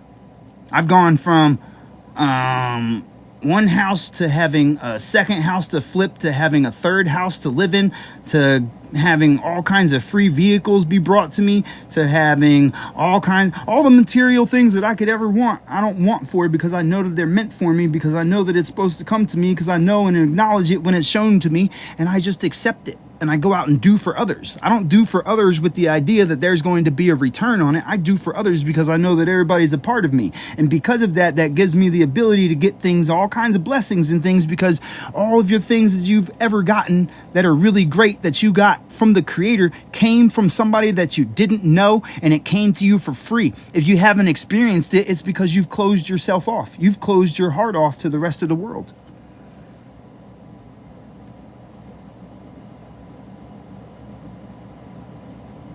You understand? That's why you guys have so many problems, is because you closed yourself off to all of the things that are supposed to come to you. I stop and help people. I go and buy people food when I see that they're homeless. I go and buy people food and drinks. I offer people places to stay. I bring people in on any business venture. I offer everybody the ability to build with me. I never turn anybody away until they show me that they've decided that they don't want to be a part of what I'm doing. And because of that, I've had more things given to me that all of you have been taught that you have to work for than you would imagine, because I operate with the universe. I don't operate off of man's constructs. man's ideas. I have a very abundant life. It just keeps getting better and better. Why? Because I've already accepted that I'm in heaven. I don't miss my lessons, and I go out of my way to help others because I know that helping them helps me as well.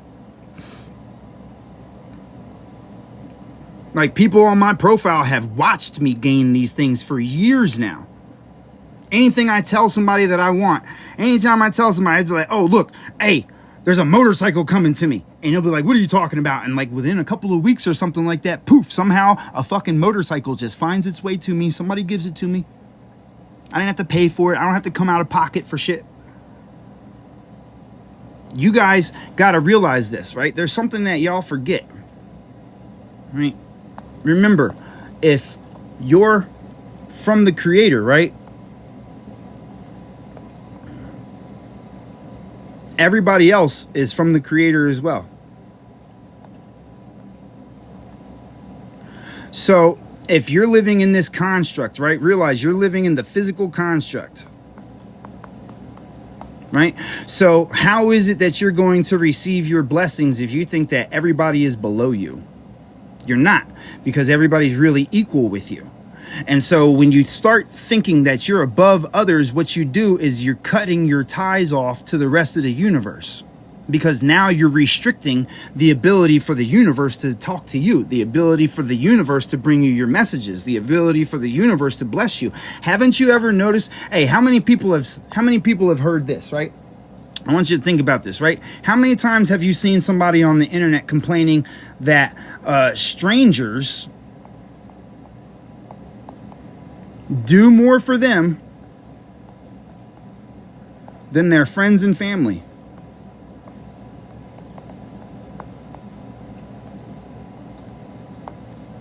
Nothing I'm telling you can't be proven. You see people complaining about this all the time. Oh, my friends don't support my business. My friends don't support my ideas. My friends don't do this. Right? But meanwhile, all the strangers will come across, right? Your strangers don't question your prices. They just go along with whatever you say. You're missing out on the fact that you think that strangers are strangers. They're not. That's a part of you.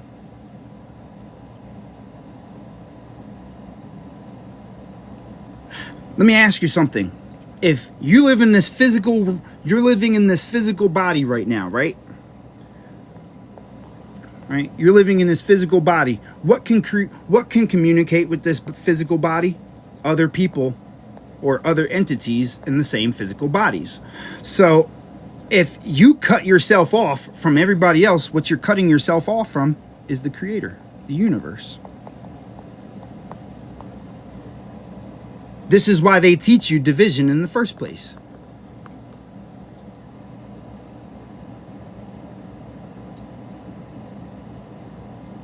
Well, it's not that you have to face yourself in strangers. You should be able to see yourself in them.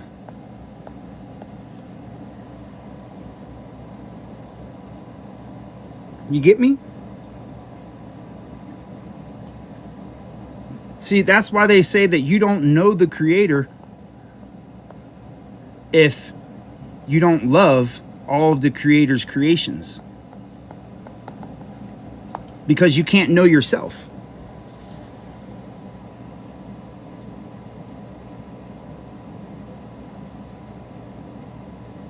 Right?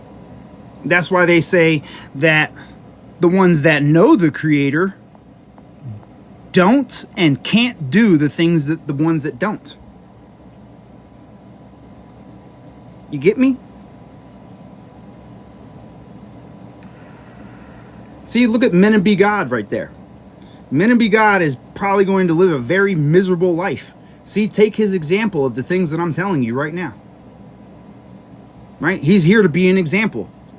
Right there. You see how he's projecting all of that negativity that he's full of, right? You see how he's sitting there telling you all this divisive stuff and separating himself. He's miserable in his life right now. If he wasn't miserable, he wouldn't be saying the things that he's saying, but it's only feeling the effects of the way that he's procrastinating, the way that he's projecting himself onto others that's leading him to these results that he's getting. He wouldn't feel the way that he does if he knew the creator, because he'd know himself, which means that he would know that he was part of everything, right? You see how every time I talk to you about something, you get a perfect example of it every time? Didn't I start talking to you about the Christians, and then the Christians came in here and showed you the exact example of how they're lost and how they're stuck in their ways and how they can't clear their minds? Didn't that pop up as soon as I started speaking to you about it? You know how once I changed the subject, they disappeared? You notice how once I explained to you about the division that's being created and the things that are coming together, how he came in here to verify that for you? Do you see how this works?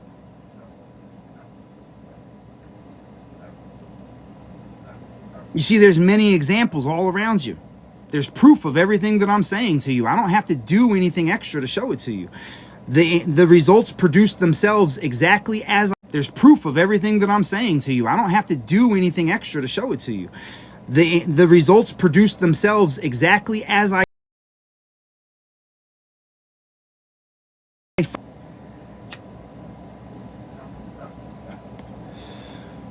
You get me?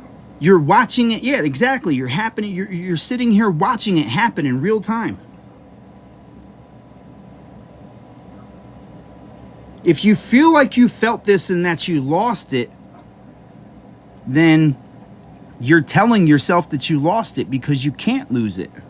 If you lost it, you wouldn't be able to recognize the things that I'm telling to you in the first place, because all you're hearing from me is a verification that you needed for you. See, I don't bring you some random strange message or some shit. No, the things that I'm saying to you resonate with you. The reason they resonate with you is because every once in a while we need a reminder to reground us.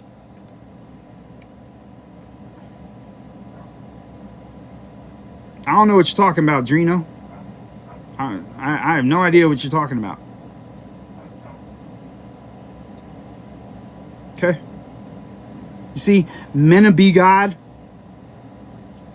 is just sitting there reinforcing everything that I've been speaking to you about for the last 20 minutes. He's been in here reinforcing it every single moment. Right? Because instead of learning with the rest of you, he's giving you the example of what segregation does. Do you see how he seems miserable in his ways and how he can't get out of those same things that I was teaching you about the Christians? Remember all that negativity and division that I showed you, that how it destroyed the body and made it so that they got stuck on one set mindset? You see how he can't get away from that? I just want to thank you, Mena. See, I appreciate the fact that you're coming in here with that opposition, because you're verifying things for everybody in the chat so that they can actually see it in real time exactly what it is that I'm speaking of. You're a beautiful person for that. Thank you very much. See, I'm going to love you for that. You can have all those feelings that you have towards me, but I'm going to love you for the lesson that you've just helped me show people. I'm not a false prophet, but thank you for calling me a prophet. I never claimed to be. But now I know how you see me.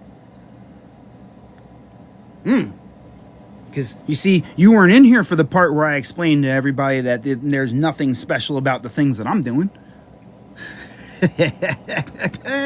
But thank you for calling me a prophet. I appreciate you.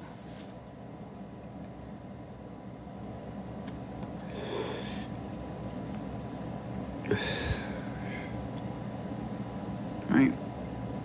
This is why, see, it's things like this that solidify for me the things that I have learned for myself. And these are the things that you should start looking for. You see, anybody that comes to you with opposition has a lesson to teach you in that opposition that they bring.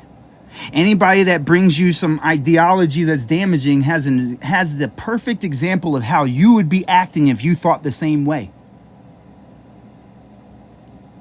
So take these moments, right? And take this and realize this anytime that you get into a beef with somebody, anytime that you get into an argument with somebody, anytime that you have one of these moments, realize what it is that you look like is just like him.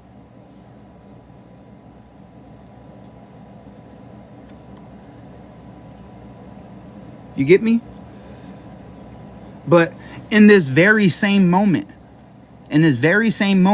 you can see by the messages coming through the chat that that's a very small ideology that only remains in a few people. Right? And so the best way that you can show them that that ideology isn't necessary is by what? Showing them that you're not affected by it, and then continuing to show them love regardless of the lesson that they're showing you, because it's not his fault. It's his construct. His construct was meant to be that way. So why would you hold something against somebody for doing the things that they're meant to do? He doesn't realize his purpose yet, but he will one day, and then he'll lose that ideology that he has. But that's only through what? Seeing the effects of having it presented in the right way.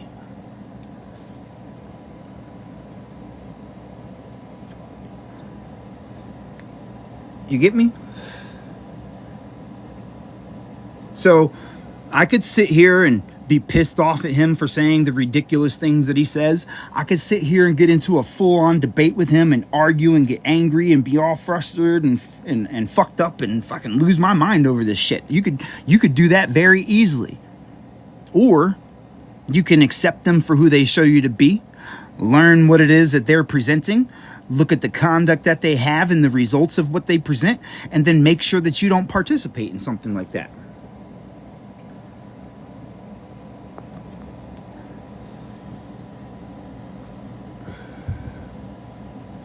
You get me?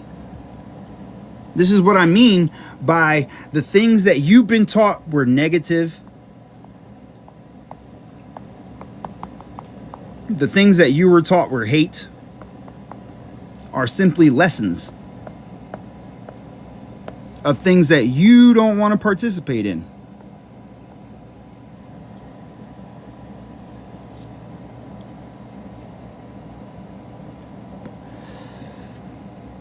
You get me? You see how he's starting to change already? Look, it's a beautiful thing. Look.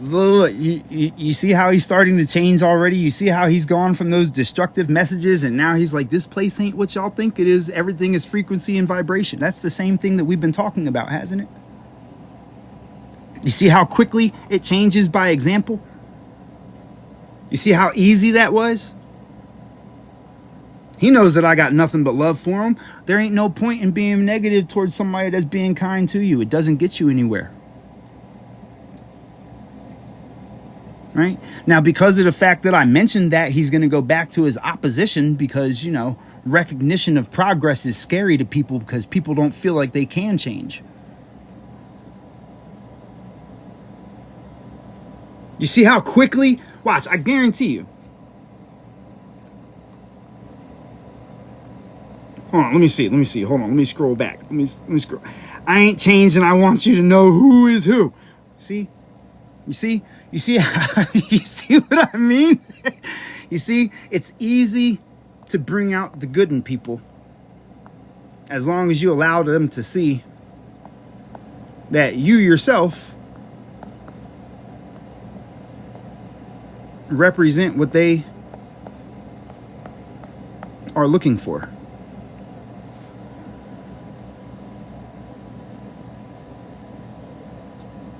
Do you get me? Because how can you speak on frequency and vibration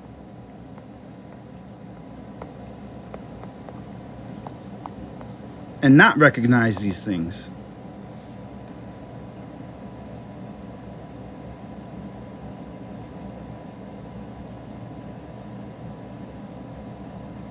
Well, how you conduct yourself depends on how people take your message, my friend. You understand? If I would have sat here and fucking dug in your shit for saying all those things about people not belonging, people not being of God, and people of this and that and this and that, me and you would have got into a heated argument. We would have been battling each other, and it would have just solidified those beliefs that you've been taught. You understand? But because I keep myself at a high frequency, the only thing that's going to happen is you're going to start to enjoy my presence as much as I appreciate you for being here. Because I'm not going to shit on you like most people will do, because I understand the connection that we have.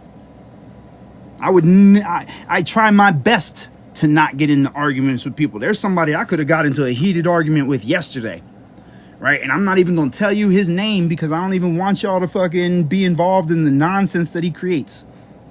But I got somebody that I taught symbolism that's falsely teaching people symbolism, that's trying to discredit me while stalking my page to steal my works and to claim them as his own, and mirrors everything that I caught on one of his fake profiles, hopping on my shit, leaving a message on my stuff. And when I called him out on it, he immediately blocked me off that profile. So I had to go and find all his other profiles to block him so that he could stop using my teachings to try to separate people. Right? And I almost made the video. It's sitting in my drafts right now. But I deleted it because I knew that if I caved into that, I would only be breeding more negativity that he was trying to bring into my world. Nah, not Revival. Revival follows me. He's coming to study under me. Yeah, TikTok street beef bullshit, you know? What's my channel about? Life. Life, freedom, the truth.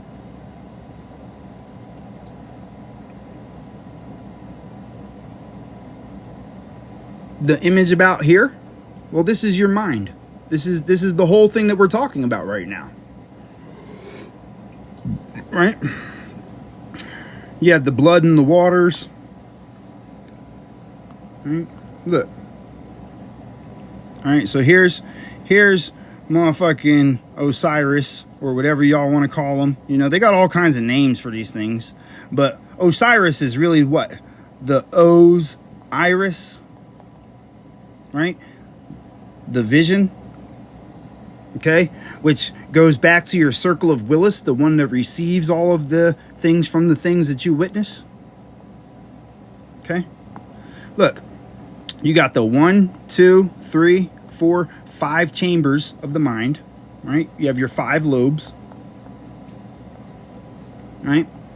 And next to that, you got the what?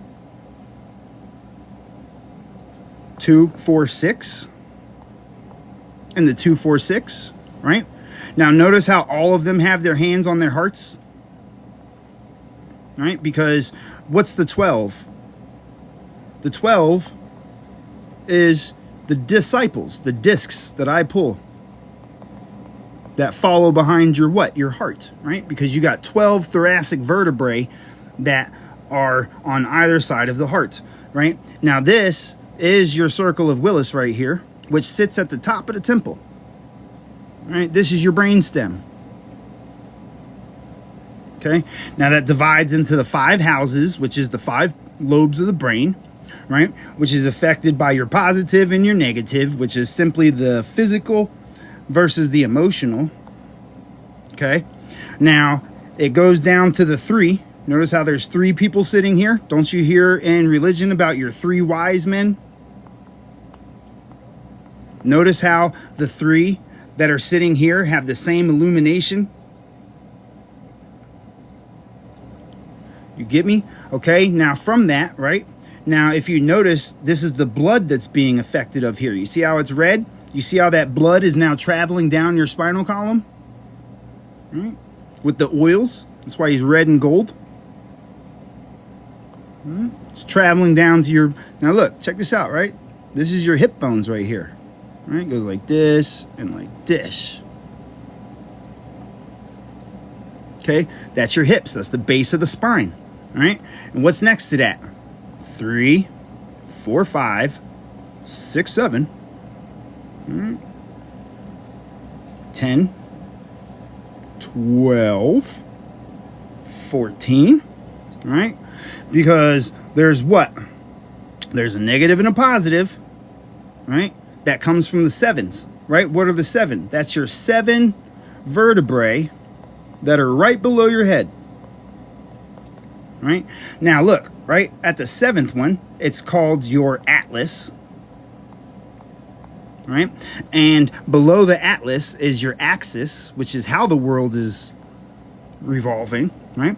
Then you have the chamber of the heart, which is left and right, okay? Now, even in your medical diagrams, if you look in your medical diagrams, it's the blue on the left side and the red on the right side, right? One has to deal with your arteries, which is your pulmonary, which is the one that goes down. Then you have your ascending artery, which is the waters that carry the frequency of the blood that goes back up to the heart. Okay, so down here at the bottom, you see how you have your dirty mind on the left? See how these guys are unclean? But you see how these guys over here are enlightened now, right? And then you see the waters that are going to carry them next. Right? So this is your ascension process, the same one that Jesus represents, the same one that Osiris and Horus represent, the same one that is found in your so-called Anunnaki stuff. All of it is all the same symbolism, because this is the most important part, because this is weighed by your what? Your actions and your thoughts. Okay? So this is the same exact thing. Not this one, this one. As this right here, which has it coming down on the left side, passing down on the back left, coming back up on the right. This is that circle of Willis. This guy right here, see the star that sits right here is actually this part of your circle of Willis, which is the bottom part of it, the head itself, because this is in vertical, because the horns go up and inside the circle, right? So up and in is what? In vertical, right? So inside of that, you have the pineal gland that's popping out of it. You have the ignited pineal gland, and behind that, you have the frontal, the occipital, the perineal, the lombatic, and then your cerebellums, right? Because this is the brain being opened up like a trash can lid, right? So that's what you're looking at in here. Now, the wings represent the muscles that wrap around the rib cage. These are your feathers. Okay, and you have the what? You have the feminine, because that's the energy that's transferring. You have the masculine, because that's the production of that energy that's transferring, that's going up to cleanse the heart. The caduceus is simply the heart that's split in two, connecting to the mind through the spinal column that's guided by the waters. That controls your frequency. Okay, same shit. That's just the new version of it, right?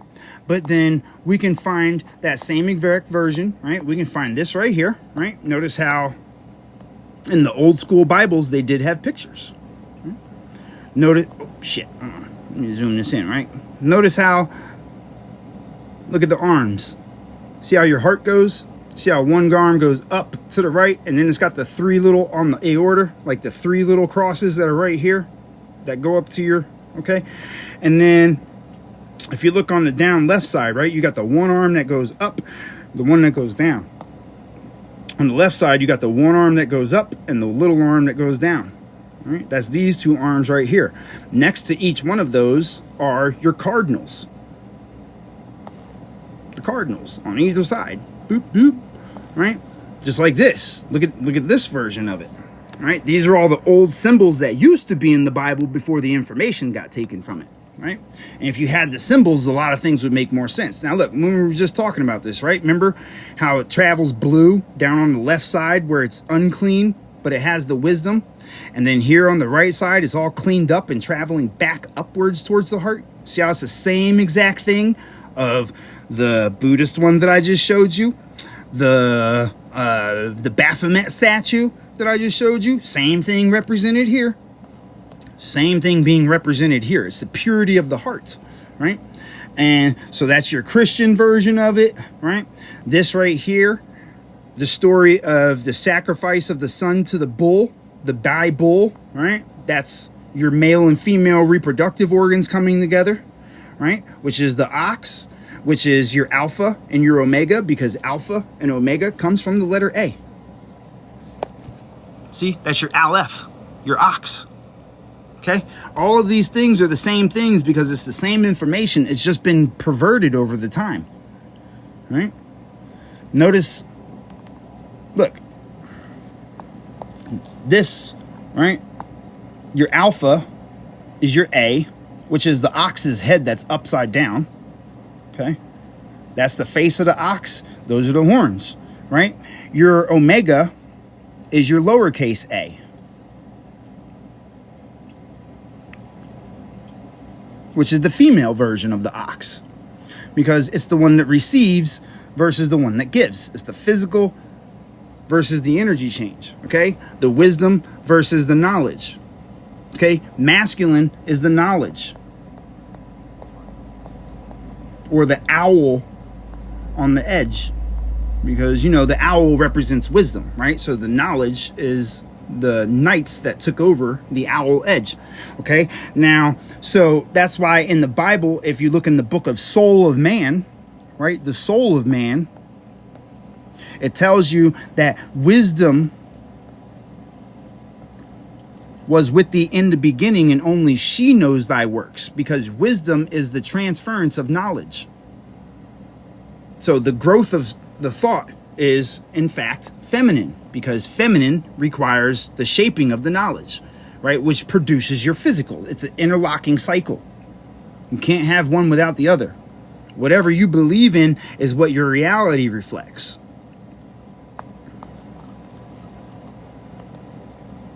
Yeah, wisdom is the usage of knowledge, is what it is. You get me? So when you're looking into these things, you have to look at all these biblical stories, right? Even your Quran stories, right? In the Quran, people are being corrupted by the Quran because they were taught that it represented physical things instead of spiritual things. So they think that an old man got married to a young girl. Right? They think that an old man got married to a young girl, but what that was the birth of his emotions. If you notice in the Quran, the man that married the young girl, the older that she got, the kinder he got. Right? See, that's the problem, is when you take things that are allegories and don't understand the symbolism and the origin of where they're created, you can be misled by the bullshit that people try to feed you. Right? So now you understand why it is that they do the things that they do, is because they misunderstand the teachings, because those teachings were never religious in the first place. They were corrupted by being turned into religion, and people being convinced that things that were meant to teach you were now physical representations, removing all of the wisdom that was applied by knowing what it comes from. You get what I'm saying to you? So when you're dealing with these things, you have to really look into them, right? Because it's artwork. It's art. What's art? Art is the heart. Right? You can either find the love in it, or you can find destruction in it, depending on whether you know how to allow it. Because art reflects what's in your heart. Okay?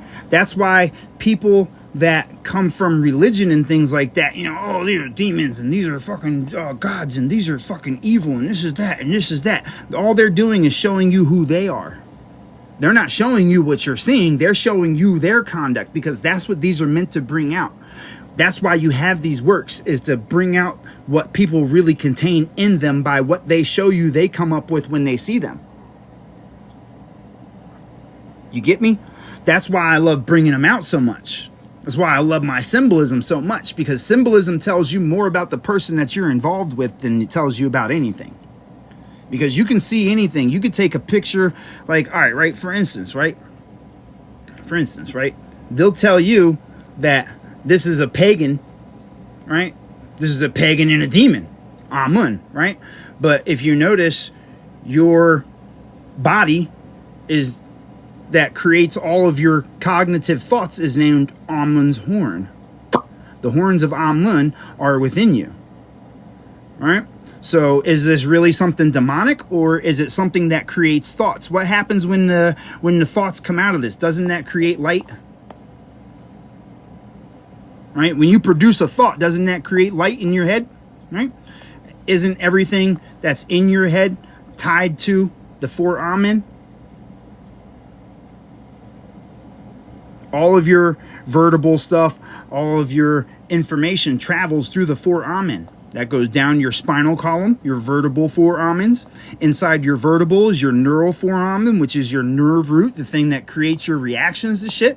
That goes down to your greater and lesser sciatic foramen, which is where they say that you have your Christ oils secreted from, right? You have the patent foramen, which is the part, which is your valley of life and death that's supposed to close up for you to live in this existence, right?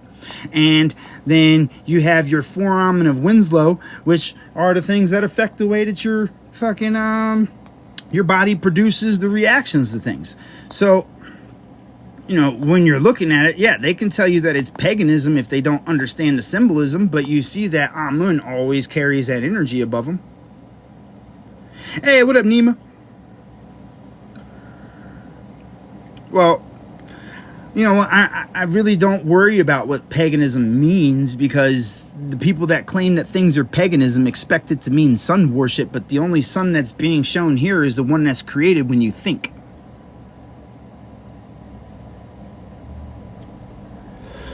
You don't believe me? What is this?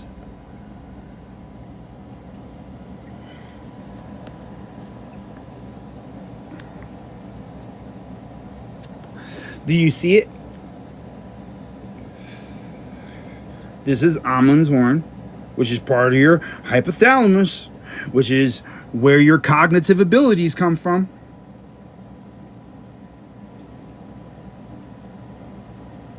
Right? It's not difficult to see. Only if you choose not to see it. You see how it's attached to the little strings that are attached to the little strings that are attached to it, your brain stem?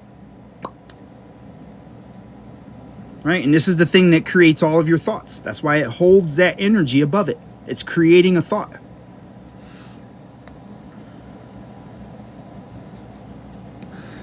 Paganos es la palabra en español. Let me translate that, because I don't fucking know Spanish well enough yet.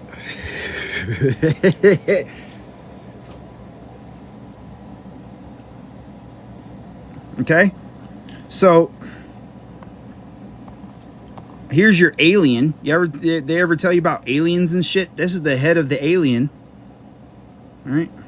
Yeah, it's parted by the seas, exactly. All your 4 Amens. Why you got 4 Amen in you? Right? If anybody comes to you and tells you that the word of God is written in you and they say that it's Yahweh, now, no, you can take them straight to the fucking anatomy books. You could take them straight to an anatomy book and be like, yeah, but Amun is actually right here. That's the only one's name that is literally written as part of your body. Not Yahweh. That's not written in you. Amun, however, is part of your biology.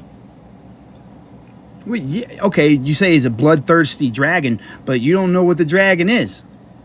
The dragon's your spinal column. Let me go to my brother Frank's works real quick. Go to Mental Magic. Bink. Let me show you.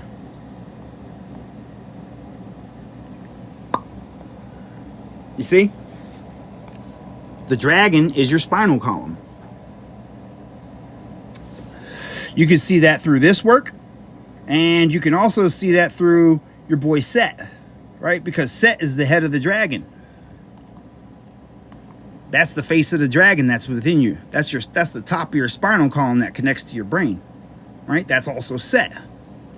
The pons, the medulla, the olive trees, and on the pyramid, right? Notice how, hey, look, right? Check this out, right? Because they talk to you about the Nile River and stuff, right? Isn't there a river that runs in the opposite direction? Because you got 2 rivers that run through this, right? You got one that goes down and one that goes up on the other side, right? Because you have water that passes on both sides of this, one that goes down through the body and one that returns to the body. So wouldn't that be where your Nile River is, where the pyramids are on the Nile River that are on the land? Because right below this is where your atlas is, which is the map of the world, which controls the axis, which is the way that the world reacts. And Moses motherfucking told you that the body is the church, the temple, right? And the head is the soul. And you get me? Like, you got to put all these pieces together. You got to look at if you look at those stories and compare them to your body, you'll find a lot of things that are in there will start to make more sense, right? Because this is also what the tree trunk, right? This is the trunk of the tree with the olives, the fruit that's hanging off of it. Now we can bring out Moses, but you have to know what Moses represents. Hold on, where's that at? Bink, bink. See, this is your boy Moses right here, right? Moses has the shepherd's staff that parts the waters and, right, parts the waters, right? That's your shepherd's staff. That's your ascending artery, right? And he controls the lambs. That's your brain, right? The burning bush is your cerebellum. Remember where he got the knowledge from of how to control himself, right? You see Moses right here with the shepherd's staff that's receiving the knowledge from the burning bush. You see Thoth over here giving the knowledge of the heart into the cerebellum that's being received by Moses right here with his little shepherd's staff. You see the lion over there representing the emotional responses that are created off of what the cerebellum produces, right? Now, if we dig deeper into his story, right? He got his information from the serpents just the same way. Like Moses was talking to serpents just the same as Eve was, but nobody demonized Moses for that, right? They give Eve such shit for believing the serpent. But meanwhile, when Moses talked to the serpent, it was a whole different story. Nobody blinked an eye at that one, right? And then he got the word of God, right?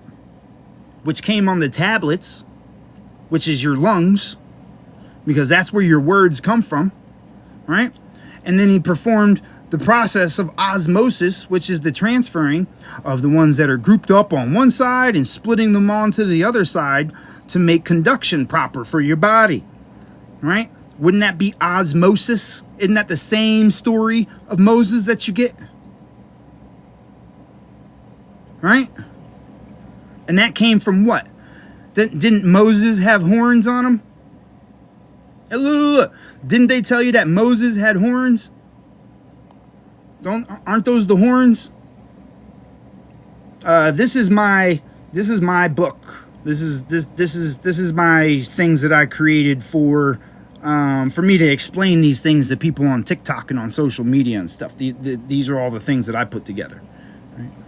So understand where all of that is coming from is straight up symbolism that they borrowed. Which is why the story doesn't make sense, right? Because he had to go and save people from what? The golden calf, right? Right? Because when he went up on the Mount Sinai, fucking, wasn't he told, take your shoes off because this is a holy place? Right? See how he's barefoot there? Right? Isn't that a grounding process? Right? He went up on the mountain and grounded himself. Right? That's part of creating osmosis. All right? Think about that for a minute.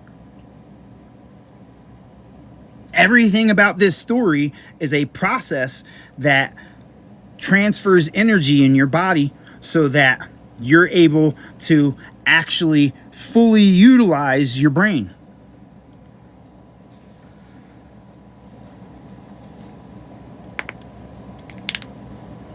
Well, Sid, I like how you say praise be to Allah, because Allah is the arm, leg, arm, and head of I, self, law, and master. Not to be confused with what they teach you in the Quran. And I don't mean that in any way disrespectfully, my friend. I appreciate the fact that you appreciate what you were taught, but I have to help people like you get out of that just as much as I got to help the Christians and everybody else. The Christians, the Catholics, the Jews, all of them have to be brought out of religion and back into alignment with the Creator. Okay? So I'm not trying to disrespect you in any way whatsoever, just to be clear. Okay? But if there's anything that you're supposed to be waiting on right now, it's somebody to reteach you things, right? Isn't that what they tell you in your book? Is that you're waiting on somebody to come and show you something different? To clarify things?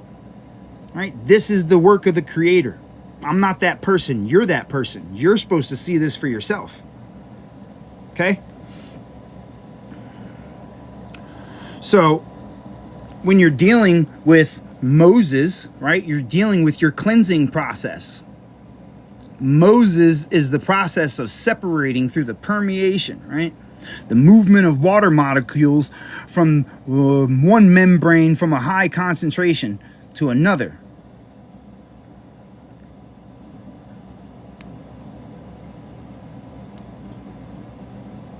You get me? So I don't want you to take any of this disrespectful in any way, okay? Because I love you, because you're a part of me too. I know that there's a lot of people that have been taught some very horrific things by the religion that they gave you out of Islam, which is not Islam. It's the opposite of Islam. All right. So, no disrespect intended at all whatsoever, my friend. Just the same way as I got no disrespect for the Christians, no disrespect for the Catholics, no disrespect for the Jews. All of y'all are doing things that you believe to be true. And that's a beautiful thing, that you can do the things that you believe to be true. But there's a lot of things that are hidden in those things that you weren't supposed to learn, that I'm trying to help everybody see for themselves. Have I read the Quran? No, I don't read any of those religious books. They're not for me. I don't need them, because all of this comes from within me. There's nobody in any of those books. Even your Prophet Muhammad did not get his information from a book. All right? Think about that for a minute. Even your Prophet Muhammad, peace be on to him, also did not get his information from a book. I don't need to study things. I don't need to study the reworking of the Creator's works. See, the Creator's works were created so that they could be understood in every single language that was created by understanding nature. That's why you have to look back to nature in order for you to learn about the Creator, because the Creator is in nature itself. It is nature itself. And so by looking in a book rather than going to the Creator, you can't find the truth.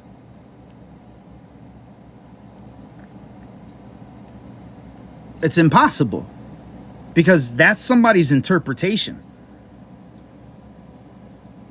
Right? But the Creator, you can see the Creator all around you if you know what the Creator really is. A lot of people have a hard time recognizing the Creator because you were told that it was something you find in a book that you have to find above you.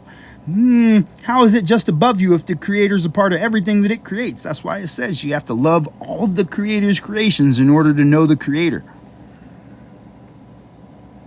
Okay? So, right? Some people have been manipulating things. Did I teach everything to myself by myself? Not exactly. No, I learned through others. I learned a little bit from one specific person, my brother Frank Burrell. Right? Now, Frank Burrell put out some beautiful teachings that'll help you understand the symbolism, and from that symbolism that I learned from him, I took that and put all the pieces together for myself. But even as I explained to him, I was like, you know what I love about this the most is that once I started studying what you were showing me, I was able to come to the same conclusions that you did, because I stopped studying it once I learned the basics of the symbolism and started looking into this things for the things that I resonated with, and then it turned out to be the same exact message. That's how I know it to be true. That's why I don't question it. That's why I don't I don't beat myself in the head with other people's information. It's because all you have to do is trust yourself. Yeah, but when he said all of humanity will know about Islam, you were not taking that in the proper context. Islam has nothing to do with being Muslim. Those are the same thing in reverse. That's the opposite of it.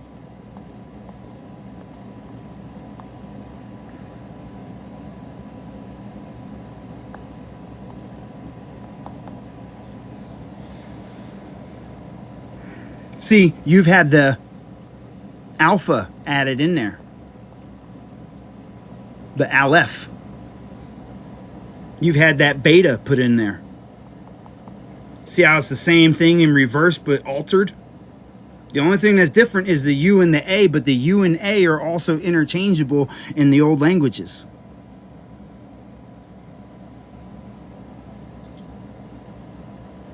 Do you understand that?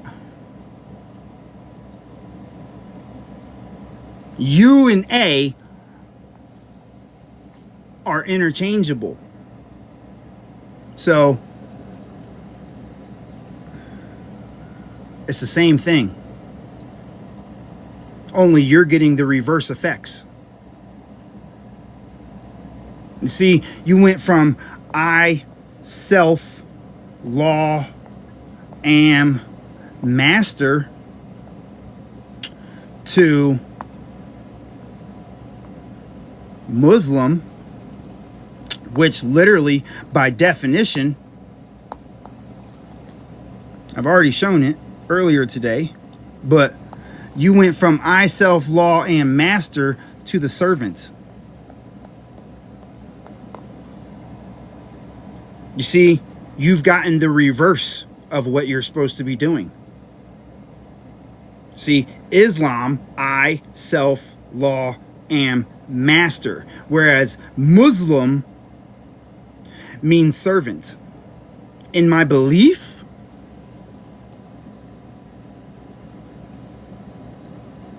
what's this say? Muslim meaning one who submits. That's what Muslim means. One who submits.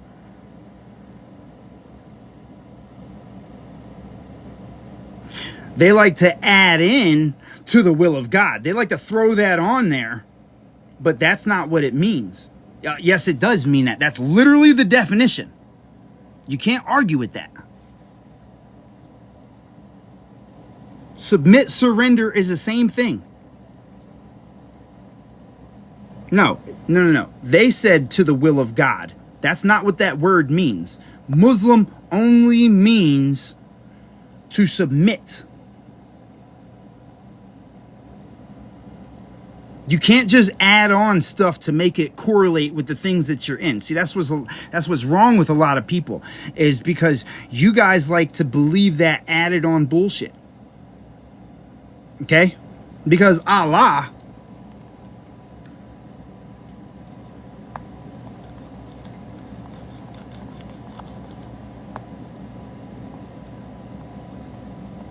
arm, leg, arm, head. But your problem is you went from Islam and were given Muslim, which is only the same thing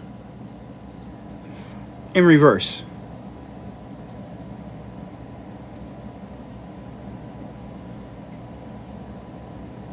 Hey, look, you can call me all the names you want, my friend. I still love you anyway. It's okay. I know that it's hard to undo these things because, it's easier to convince somebody of a lie than it is to convince them that they've been lied to, especially when they live their whole life by it.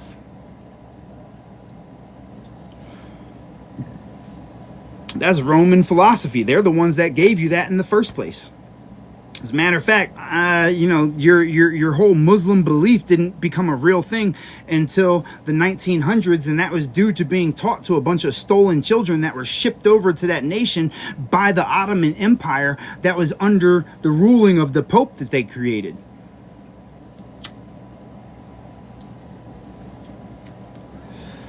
All right? Hey, look, I can prove it to you right now, right? You believe that perversion... right? You believe that perversion is a sin, right? That's why you guys don't have pornography, right? You guys don't have pornography, but yet they make you deflower a woman that doesn't believe before she's able to be unalived to make sure that she doesn't go to heaven. So they tell you that perversion is bad, but yet you get to do whatever you want to women, and you guys do practice doing whatever you want to women. Meanwhile, they're telling you that perversion is a bad thing. The same reason that you don't have motherfucking, porn and stuff like that, but yet you perform acts of adultery, you perform acts of, deflowering servants and things like that. You don't see how you're being taught incorrectly. See, look, don't think for a second that I'm afraid of none of you motherfuckers, okay? I ain't afraid of nobody in no religion. Y'all just been misled. Right? You ain't got nothing to say about that, right? You have nothing to say about these contradictory things, right? They teach you that you're not supposed to worship idols. Worship, you know, you don't war against God's vessel. All right, that's what worship is, right? You're not supposed to worship idols, but you'll try to fucking unalive somebody if they tell you that your prophet is wrong, right? Isn't that worship of your prophet Muhammad? You see how you don't do anything that you've been taught?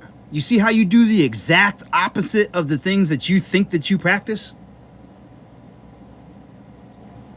You realize the contradictions there? See, I don't have to dig into anything specific. I can just give you the basics of where you're being misled and mistaught. It's very simple.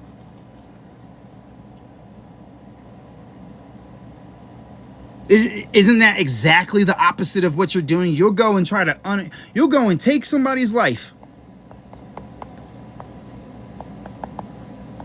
for not believing in your religion because you say they worship idols. Meanwhile, if anybody says anything that you deem disrespectful,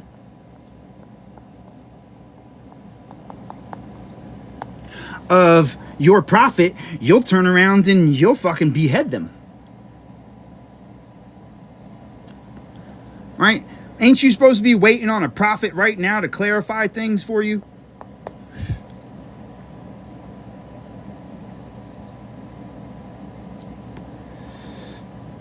Right? So, you're not waiting on a prophet? They don't have you waiting on prophets right now? Yes, you do. Yes, you are. Don't lie. Look, I know that they told you that you could lie to us because we don't conform to the things that you conform to, but I already know. You've got plenty of your little religious Muslim leaders on there talking about all kinds of crazy stuff, right? Funny thing about that, right, is while your leaders tell you to unalive people for being a part of other religions, all of your leaders meet with the Pope. The Jews, the Catholics, the Buddhists, they meet with all the priests and everything like that every year. Every year they go and they all get together with the Pope. But you're telling me that under Sharia law that you're supposed to get rid of all of these people that don't believe in the same thing that you believe in, but yet your leaders go and meet with the Pope and then they come and tell you to go and hurt other people for doing the same things that they're doing. How is that anything different than what the other people do? Right? See, they've been teaching you some very, very horrific things, right? You're not supposed to practice perversion because they say that it messes you up, right? Which it does, because every time that you release your seed, you lose life energy and the ability to think properly. But yet, they've got you deflowering children.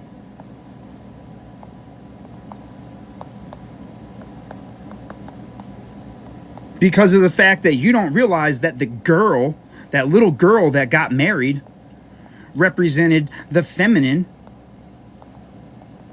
which is the emotions that are being created, and which is why she made him a nicer person over time as she grew older. Right? So they've got you practicing everything. Oh, you're going to run now, right? Go ahead and run. Look, it's okay. I understand. You can't argue with the things that I'm telling you because they're basic common sense that you've been ignoring this whole entire time in order to follow a false religion that teaches you to be a destructive person or a war dog on behalf of some leaders that created it.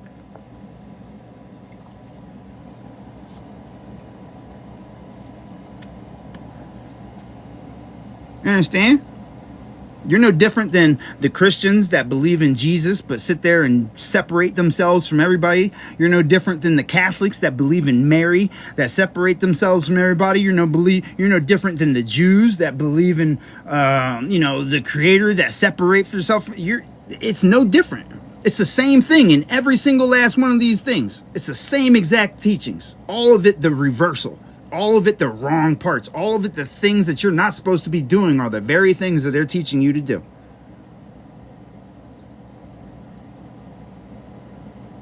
My friend, I come from Islam. My great-grandfather was an original Irish Jew. He was a real Israelite. It's in my blood. I don't have to go to a book to know what the Creator wants me to do because I listen and see the Creator in everything and every move that I make. I don't get my stuff from a book. None of the people in your book got anything from a book. But yet you get it from a book. I get it from the Creator by acknowledging the Creator that's around me, and within others. You're taking man's word over the Creator. You had to be taught to do these horrific things to people. You had to be taught. Why do you think all the little girls and the little boys cry so much in the religion that you've been taught? It's because you're teaching them to do things that are unnatural.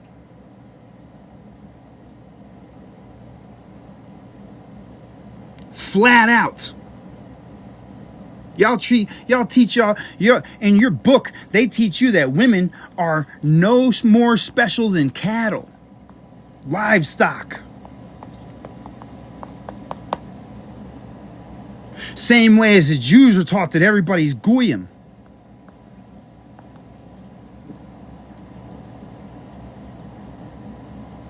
Right?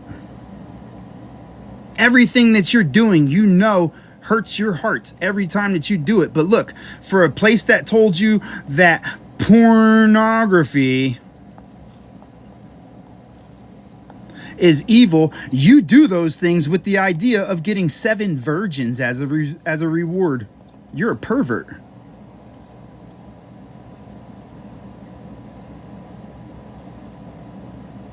Oh, we're going to give you 30 virgins, 7 virgins. You don't even know what you're talking about. Your whole shit is based on perversion. 77 virgins. Imagine that. You're lying, bro. You say it says honor women and respect them, but why are you stoning them in the streets if they do something that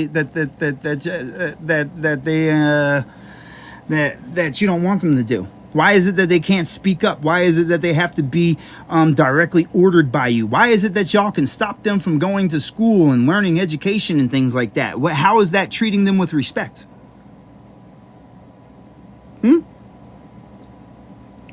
Bro, I don't have to make this stuff up. I can go on Instagram right now and show all of your religious leaders talking about this. Y'all got Jesus in your book, but even Jesus said that God doesn't dwell in a mosque built by hands.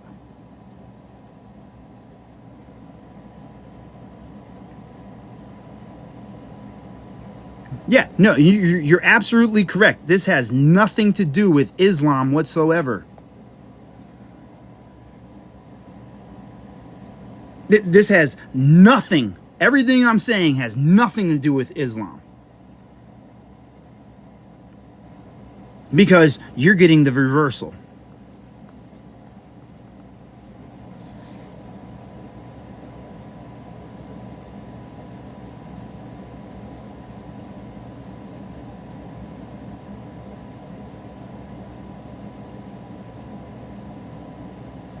So I love you. I forgive you, for you know not the evils that you do. Right? I forgive you. I know that you've just been taught wrong. Right? But it's okay. We're here to help. We're here to help bring the truth back out. Right? It tells you that the Lord left you symbols, right? Well, I'm the only person that you're going to run across that can actually explain these symbols to you that's currently on the internet showing them. Now, if I can understand the symbols, then why would you question me when you can't find anybody like me that tells you this? I can lead you to others. You can go talk to my brother Frank Burrell that I learned from. Maybe that'll make you feel a little bit more comfortable. Right? But the truth of the matter is he's not teaching this right now because he's left it in my hands. I'm the only one commissioned by the Mohammedan people to share this knowledge with you. See, I'm a minister of the Mohammedan culture, which does not have religion. It has spirituality and nature and natural things. Now, Revival of Wisdom isn't that great. He actually borrowed all of his stuff, and although he does know some stuff about the body, he doesn't really know what he teaches you. That's why he's coming to learn from me. Literally. And it's not even, I can show you those messages in my inbox.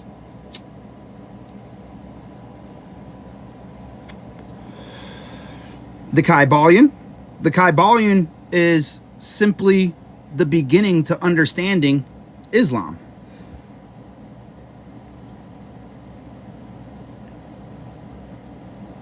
No, Islam has nothing to do with religion.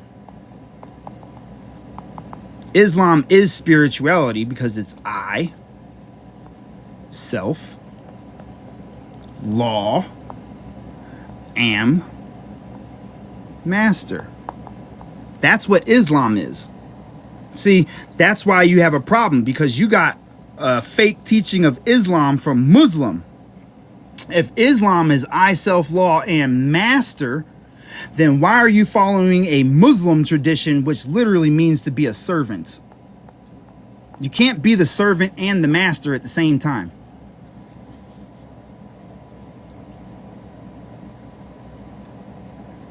Which side do you follow? Do you follow the Muslim side where you're the servant, or do you follow Islam where you're the master? What loving creator would manifest and make hell? The creator didn't make hell. Man gave you hell. Man taught you that. You weren't supposed to learn good and evil. You weren't supposed to learn good and bad, because it's all within your heart. You have to ignore your conscience in order to do something horrific to somebody. No, Muslim does not mean somebody that worships one God. Maybe you should study the etymology of where that word comes from, because Muslim literally means servant. It means to submit. It does not have anything to do with the creator.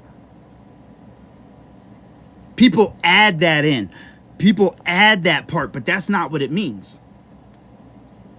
Would you like me to bring the in here? I know some of you are new in here, because now all of a sudden I brought the Muslims in here. So let's just give you all this, okay? See, they add this part on. Someone who submits to the will of God. That's bullshit. That's not what it says. Muslim, meaning one who submits. That's it. Meaning one who submits. They add in the will of God so that they try to brainwash you. But that's not what it says. The literal translation of it means someone who submits. That's it. You can't add in extra stuff to make it fit for you. Oh no, I've been waiting to talk to the Muslims. You guys don't understand how excited I am to talk to these people, because they're a group of people that I haven't reached. I haven't even, reached yet, or haven't even spoken to yet, until necessarily, and it's necessary now, because they're coming over here to do horrific things to people on behalf of that false religion, which means that they need clarification before they do something that condemns themselves. Okay? Spirituality is simply nature. You get me? Spirituality only means nature. Spirituality means that you understand that the creator is in everything around you. So you wouldn't do the things that you do to people if you understood that every time that you hurt somebody else, you were hurting the creator. You get me? You would not. That's why it says, in order to know God, you must love all of God's creations. You can't love all of God's creations and sit there and try to fucking hurt people. They might think that I'm trying to disrespect them. They might think that I'm trying to hurt them, but that's only because they've been taught to see things in a specific manner. You that are witnessing this know that I'm only taking the time out of my day to do this because of the love that I have for them.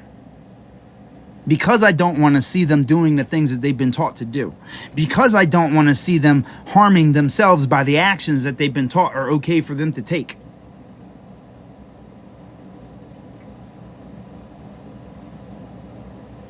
I hold no qualms against them for the things that they have done, but once I tell them the truth, if they do things after that, regardless of the truth, then they can be held responsible for their actions.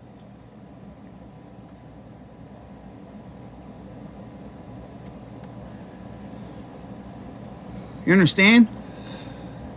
Most of them do their things that they do out of fear because they cannot stop doing the things that they're doing because they're surrounded by other people that will harm them if they try to stop.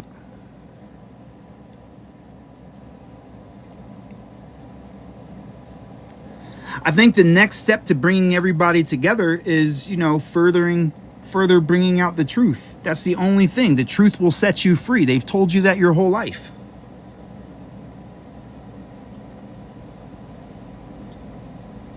You understand? They try to convince me that I'm Muslim because I understand that there is only one creator and that creator created everything. So they try to convince me that I'm Muslim, but I'm not Muslim because I'm Islam. I'm the embodiment of Islam because I am the master of myself. And I was given the arm, leg, arm, head to do so. I've been given everything that I needed in order to do what I need to do in order to bring the things forward that I'm supposed to bring. And I just follow what I feel like I'm supposed to do that day. Okay? So if I show them the symbolism where their religion was created out of and teach them the symbols that were created into the text of the spells that were given to it, then they can't deny the things that I say. Ashe. This is what brings unity, is the truth. It's all the lies that have separated everyone.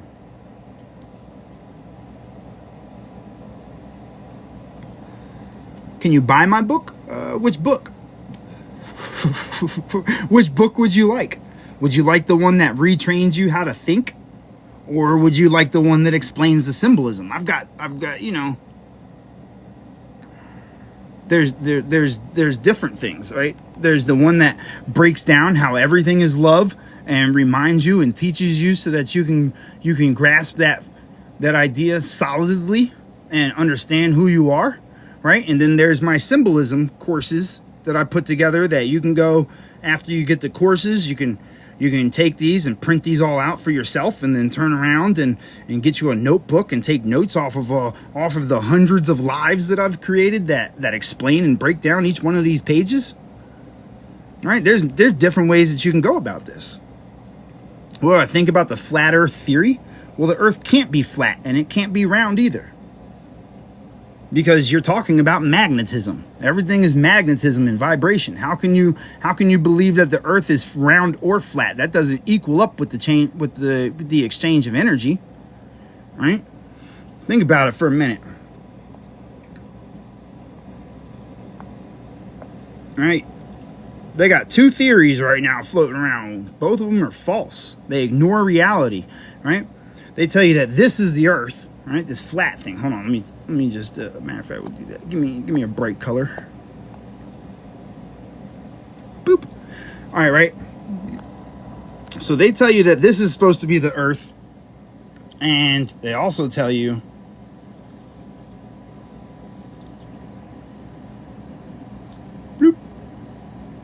that this is supposed to be the earth, right? Now, on one side, you have your positive. One side, you have your negative. This is polarity. This is magnetism, okay?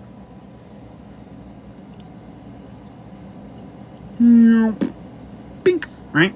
Now, if you understand magnetism, you understand nature. I can show you everything in this, right? You've got the sun, right? But the sun travels like this, right? And then you also have the moon, right? Now the moon is what you would consider the most high because the moon doesn't go down. It only goes in this direction, right? That's magnetism, right? So when you're looking at the earth right now, you'll have parts that are going to have water, and then you'll have parts that are going to have land, right? So on the land, right, what the land is the two magnets that come together, right? Because you've got two separate polarities that drag everything in towards the middle. That's your vortex, right? Now, at the base of this, you have the land masses that are created from the energy that is directly closest to the vortex, right? Because this is all energy that's being distributed. Now, this goes down and goes in cycles like this. Okay, there's one cycle that goes this way, and then there's another one that goes this way. All right? Because you have your negative and your positive. So through the negative and the positive, what that does is creates a force, right? Because you have two opposing forces, this way and this way. Okay, this is the general rotation of magnetism. There's no straight lines on anything. Okay, so because of this magnetism, you create a spot that creates this vortex where all the energy is pouring into. Okay, and as it pours down into this magnetism, the energy that hasn't gained enough energy to be a physical land mass is what you consider to be water. Right? If you ever look at the continents, you'll notice that the continents have a divide and then they have a freezing point. Why is it a freezing point? Because that's all the energy being mashed together. Right? And if you pay attention, right, there's what they tell you is an ice ring around everything. What's the ice ring? The ice ring is the outer parts. These are the coldest parts. This is where the energy is on the outer skirts. Okay? That's being brought in. That gives you your ice ring, right? Now, this does not create a flat surface. It cannot. There's no way for it to create a flat surface because it's energy that's constantly building up. This is why you have your mountains and your valleys and things. It's because it's energy that's getting smacked together and sticking together, creating physical. See, water is simply the energy before it has enough energy to become physical. That's why it dissolves everything, because water absorbs energy. If you ever notice, if you get into a bathtub and leave yourself in the bathtub too long, what happens? Your body starts to break down. Water dissolves because water is seeking energy. Okay? Yeah, that's why water contains the memory. Okay? Because it's the energy that's not quite energy. It's not quite enough to be physical. This isn't a flat earth theory. If you're paying attention, there is nothing flat about these surfaces. Show me where there's flat surfaces in nature. You can't. The closest thing that you can show me to a flat surface is a part of a diamond or something like that. But even those go to points. They're edges. They're not naturally flat. They're in shapes. Flat is not natural. There's nothing in nature that's flat. Everything has curvature to it.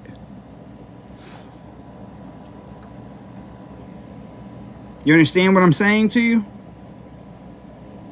No, Chuck, I'm not co-hosting. What you want to co-host for? No, the floor's not flat. That's a made thing. That's not natural. That's not a natural thing. Hey, peace and love, man. What's going on?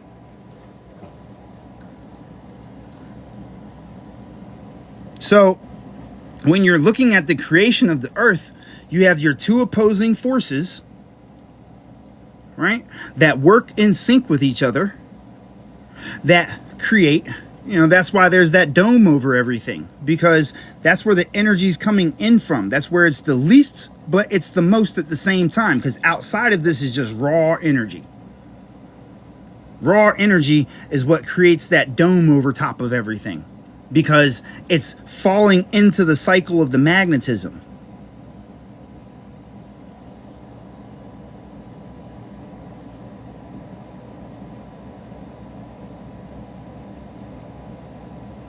Space is just simply in. Bro, you think that you're not in space? How are you not in space? You're standing on the ground. What is around you? Isn't that space? You see how they've got you thinking about things so incorrectly? No, I'm not repeating shit from a flat earth theory because I don't conform to people's teachings. This is simply magnetism.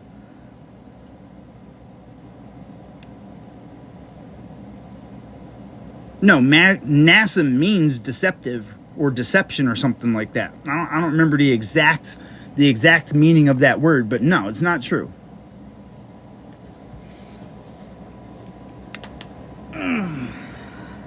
All I'm showing you is magnetism.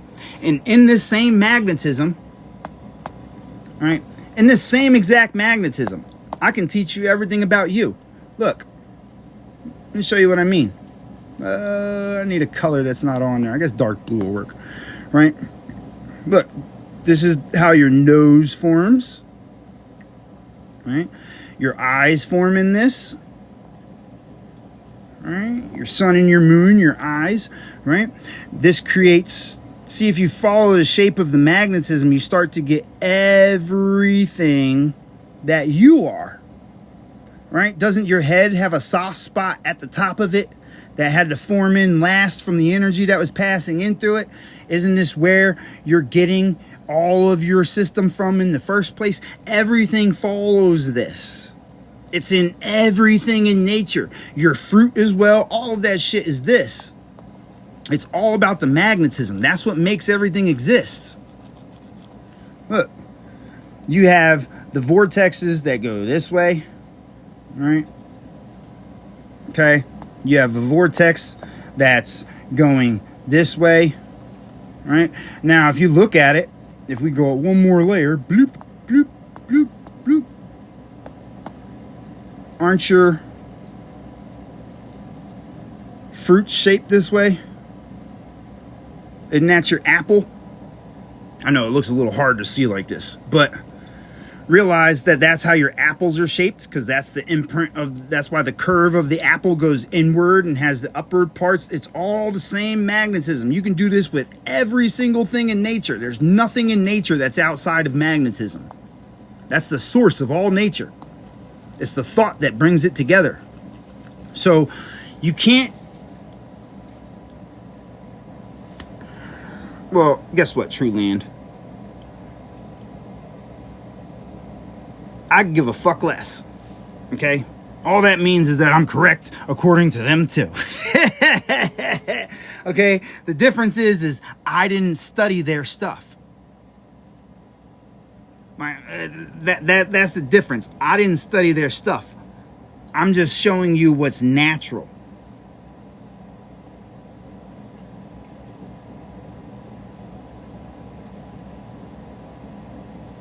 You get me? So if the flat earth people came to this same theory, hey, look. If people that study magnetism come to this same theory, you get me? Oh, I get you. All right, I get you.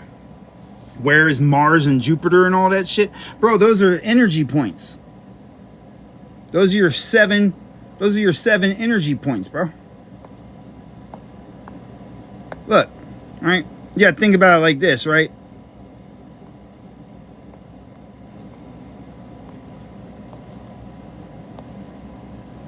Actually, it's 6, to be truthful, right?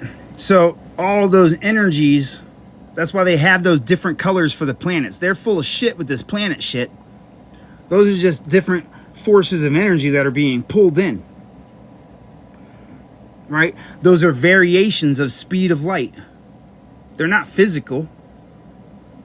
It's following the magnetism. You see, as you get closer to the center, right, it's changing frequency, because you're now dealing with magnetism that's coming from the outside, that's going into the middle where it's meeting up and beating together. So each one of these is a different level of frequency. That's all that it is, which is part of the rotation of the magnetism in the first place.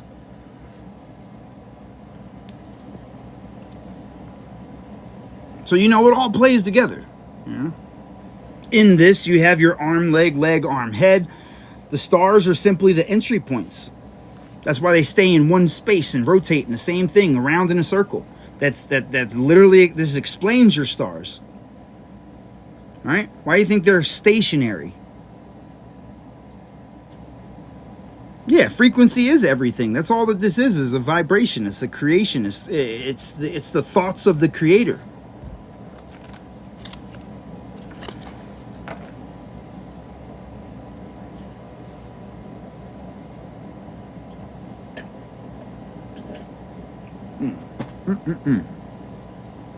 The stars are stationary, sir. That's why they took down that's why they took down those the Georgia Guidestones, because on the Georgia Guidestones, what most people missed about the Georgia Guidestones was the hole in it that showed you that Polaris stayed in the same spot the whole entire year. That's why they blew them up, because people caught onto it and started looking into it.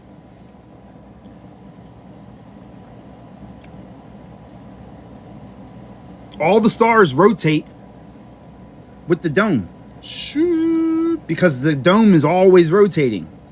It's frequency that's constantly in motion, but they're stuck in place. Right? They're stuck in place. They're on this rotational plane. That's why I showed you this plane in the first place. See how this energy rotates around in a circle? All right? See this blue line in here that just keeps on going? That's the rotation of the stars right there. Right? Yeah, it's a map.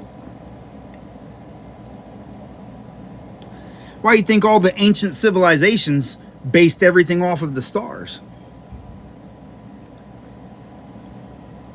How do you think they figured out all the frequency and vibration and all the free energy and all of that shit? It was based off the rotation of the stars. That's how you get your timing.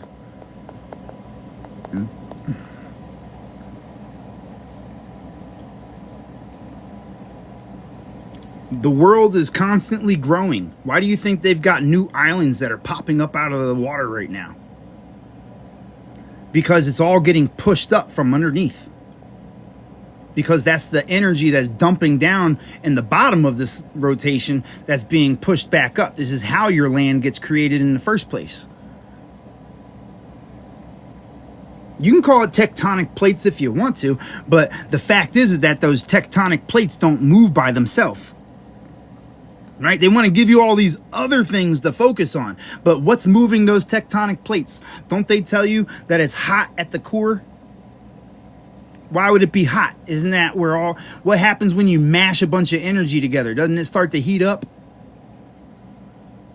Don't they have ice that freezes everything immediately? Isn't that what happens when the energy explodes and bursts?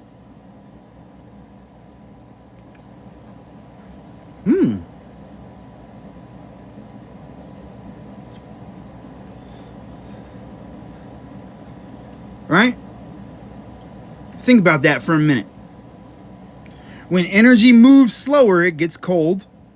But when energy is mashed, you ever stick your hand in something so hot that it felt cold? That it makes you chill at the same time that you're getting burnt by it?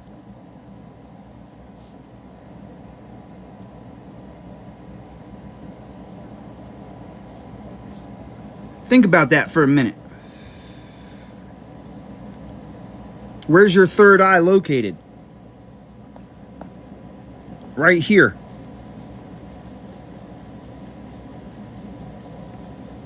They tell you about your third eye, but really it's your fifth, because your eyes are your first set.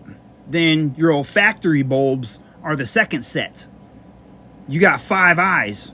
That's why they call you 4 eyes.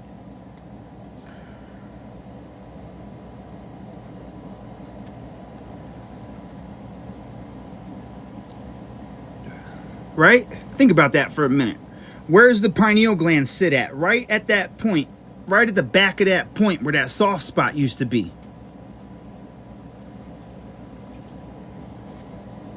Where all the energy used to pour in. But now that energy comes in through your eyes, your ears, and your nose.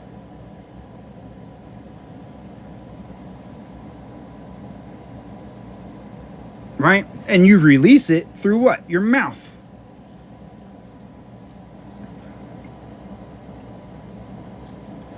Right? Do you see how the vortex goes? Doesn't your brain split off this way and then split off this way? Yeah, where it used to come in, because when you were a baby and you were receiving all of that energy from your mother, it was pouring in through your pineal gland. Why was it pouring in your pineal gland? Because your brain is the top part of the sperm and your spinal column is the bottom part of the sperm.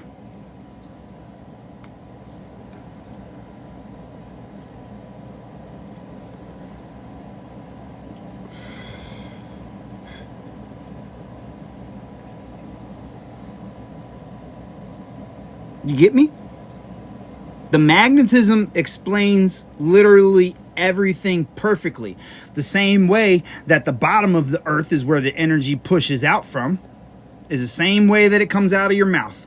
The nose is where the land is at. The eyes are what? The sun and the moon.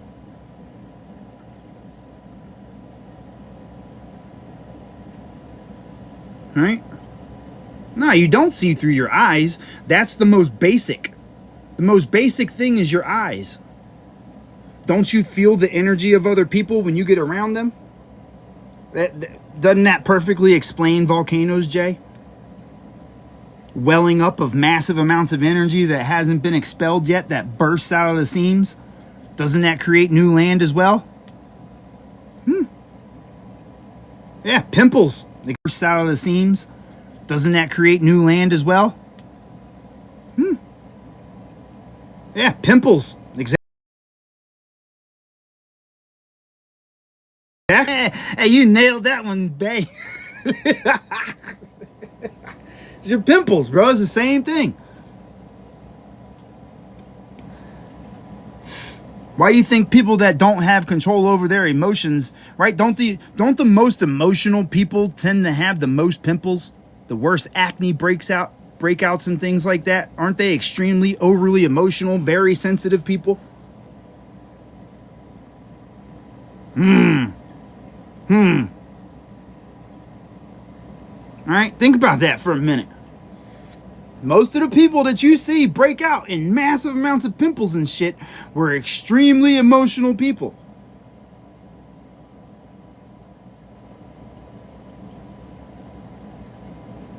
Why do you think people that do drugs and shit like that, their emotions are all over the fucking place? What happens to them? They just start breaking out like crazy. All over the place. Yeah, teenagers, exactly. They haven't learned emotional regulation yet. Yep.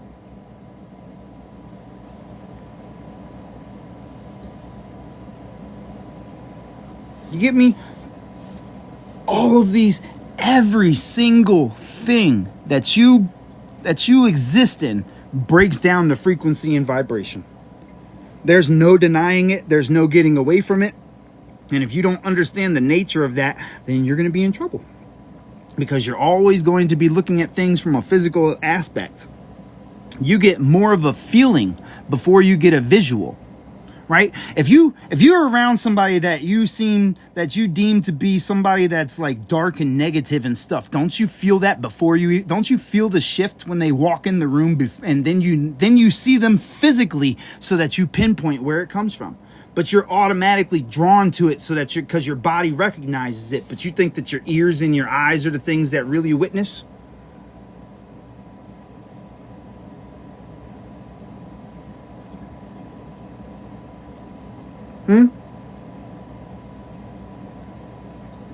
Think about that for a minute. Your first sense is feeling. Everything that you do is feeling. You're here to experience energy. That's all you're here to experience, is the different kinds of energies that are available, which makes it so that you recognize them. You feel great and then you turn around and it's that person that you adore that's right there. You start feeling good, and doesn't that person usually call you? You start getting pissed off, and don't you run into somebody that's also you get me?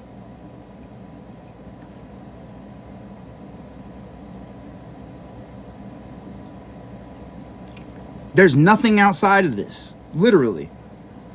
This is the source of all existence. You see a face because this is the construct of your face. It's still the same magnetism. I can put the body on here too. It's all the same shit. Why do you think your rib cage curves up in towards the center where your heart's at? And then your hip bones curve in towards the center where your reproduction organs are. But you're blank in your stomach because your stomach doesn't hold any energy to it. That's the in-between part.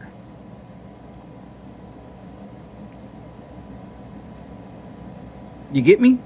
Think about your body for a second. You have all that mangled up energy where they tell you that your organs are that have to deal with your stomach. Now, those don't hold any electrical charge to them. But below them, there's an electrical charge. Above them, there's an electrical charge, right? Your heart is where all the energy comes into, right? You receive it through your eyes, it goes down, and then it gets regulated by the heart. So everything about your body revolves around that. Look, pink. Let me show you what I mean. Look at your rib cage. You see how everything goes in towards the area where your heart's at? That's a magnetism of itself. Why? Because this is the second magnetism that gets created. First, your brain and the brainstem go in, right? That's your sperm. Your sperm is the brain and the brainstem, right? And then the first thing that gets created inside of the womb is the heart. The heartbeat is the first thing to show you that the life is existing. After all the nerves and everything start to pull everything together. Once that heartbeat comes in, your bones start to come into place. And if you notice, they all go into your magnetism. That's why your hips, let me see, where's the hips at? Let me show you. Okay, here, we'll use Michelangelo's stuff real quick. He's got great drawings. Look, check this out, right? Isn't this the same thing that I'm showing you? Hold on, let's go like this. Let me show you something real quick.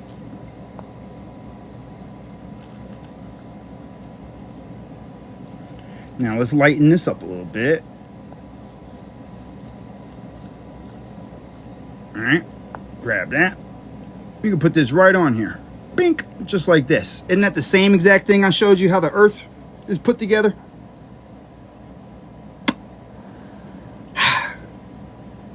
You see how the energy pours in this way, right? Coming down from the head, right? And then you see how all of the ribs rotate around that same exact magnetism? See how they all pull in towards the heart? And then you've got this gap where the land is at on the earth, right? You've got this gap where all the negatives are at, where it's just jumbled up together. And then below that, where that magnetism's flowing around, isn't that the shape of your hips?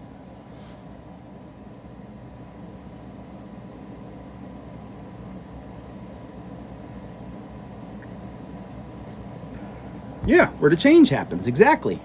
Right? Don't you produce new land from down here?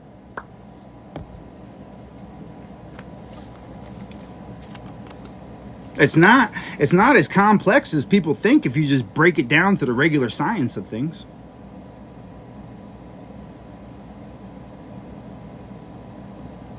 You get me? It's not anything different. What happens to energy when you sleep? Well, if you're on, don't you also have to turn off as well? It's being regulated.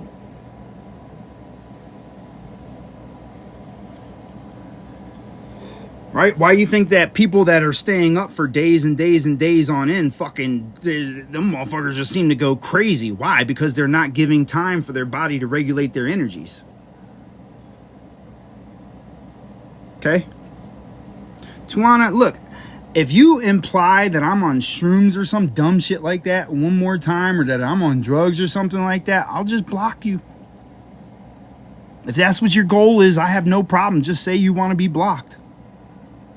And I love you enough to set you free. You don't have to be here. Right? Yeah. You get me? You're welcome to stay though.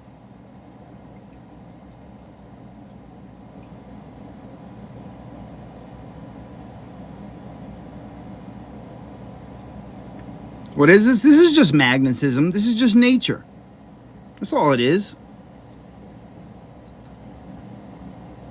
That's all it really is nature. Is how everything is created. So when you're looking at these things, now you understand why there's these little notches on your back, right? Why your rib cage, right? Look at how your rib cage is constructed. It's got the energetic, it's got the layers of that energy coming out of it. You see? See, it's all still following that same magnetism of that vortex.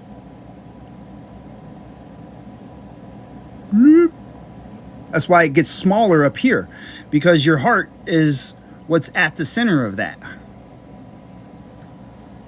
You get me? Just the same way as this is following the vortex as well.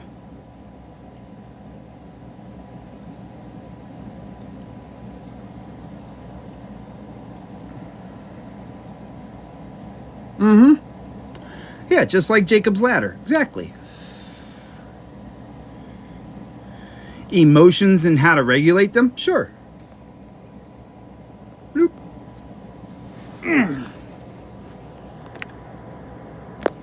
These are your emotions. The two women on the outside.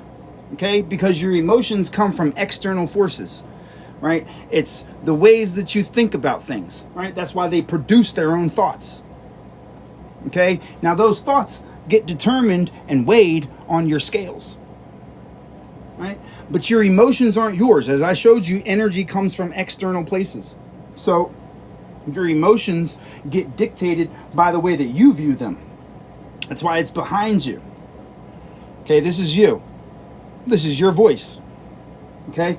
These are your two type of responses, your negative and your positive, your water and your blood. Right? People try to say that this is a man, but this isn't a man, because your emotions are the exchange of energy. That's your wisdom. Okay, now your wisdom can be taken either way, but each one creates its own. Okay, so it's on an external thing. Where do your emotions come from? What you witness. Right? You got two eyes, don't you? Right? Let thine eye be single, though. Right? You're only supposed to observe these things. You're not supposed to be affected and controlled by these things, because you're here to experience them. Yeah. Where two or three gather, their God is with them. God is dog. Okay, that's where that word is, the reversal of the dog, because they don't want you to see where this stuff comes from. Every place that you find in the Bible that mentions God, you can find in the hieroglyphs, there's a dog there, right? Wherewithal shall the man be led by the word to be cleansed, right? Deliver my soul, my darling, from the power of the double-edged sword. And the dog, right? The dog represents the word. It's the Zolo, which is the Zolo is the melanated dog. Okay, if you look at the Mexican dog called the Zolo, right? That dog is the most melanated dog on the world. Okay, that's why it's represented as Anubis, because that's the one that transfers the most energy. See, dogs bring you energy. Cats take it from you. Yeah. Cats will take energy from you. They just, that's why they're all furry and they come and lay on you, and then after they lay on you, they kind of just run off and fucking go and do a bunch of shit, and then they come back to you to get some more. You pet them a little bit, and then they're done with you and they take off. Whereas a dog, however, you release them, they go outside, they run around in circles and do all this crazy shit and build up a whole bunch of energy, and then they bring it right to you. As soon as you let them, they just want to be close to you, because they want to bring you the energy that they have. They have an overwhelming amount of energy, because when they run around, they're collecting it. Right? So they come and want to lay on you. They want to sit at your feet. Right? Dogs. That's why they're the ones that cleanse man, because they bring you grounded energy. Right? You don't want to be around a bunch of cats. People think, all right, I want you to think about this for a minute, right? They try to tell you that cats regulate your energy through their purring. That's bringing your energy to them. When they make those vibrations, you also vibrate, which means you put the energy out. Right. That's why dogs are emotional support animals and not cats. Doesn't a dog know when you're hurt? Hey, look, check this out. This is the difference, right? If you get hurt around a cat, it gives no fucks. It'll stay away from you until you get better. You get hurt around a dog, and that dog is going to come and lay with you by instinct.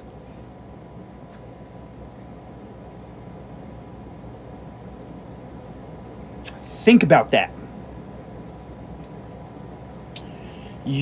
A dog will come in. A dog will come and lay with you if you're sick.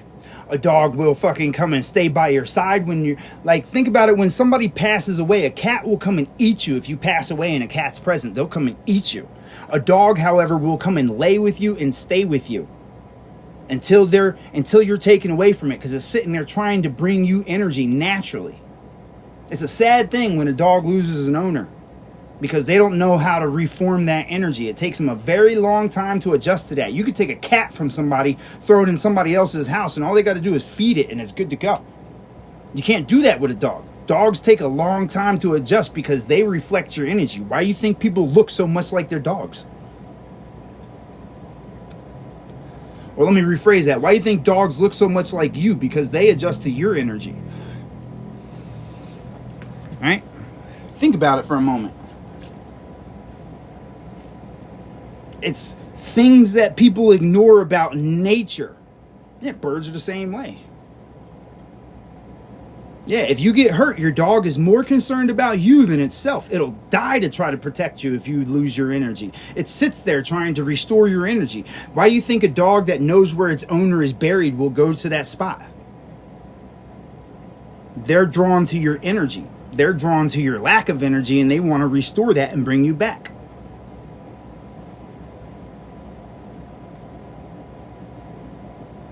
You get me? So, your energies, right? Your emotions are regulated by your intentions, which is your heart, your thoughts, and your actions. Right? That's why he's got his hand on the strings. And look, I ain't mean to upset you. Don't let me upset you. You just been, thinking of things in that way. You can convince yourself that your cats are the best, but your cats bring you a parasite that makes you addicted to them, and then you get addicted to giving them your energy on a regular basis. It's not that your cats are the best, it's that you're addicted to your cats because of that parasite that they brought you. Cats come with a parasite. That parasite transfers into your body, and then your body then becomes addicted to your animal. Look it up. This is just facts. Matter of fact, that parasite that's in the cat is so fucking damaging that if it gets into a mouse, the mouse will come to the cat. Just the same way as you do. It'll think it's your friend, just the same way as you do. The reason that you're collecting so many cats is because that parasite is making you fucking crave them.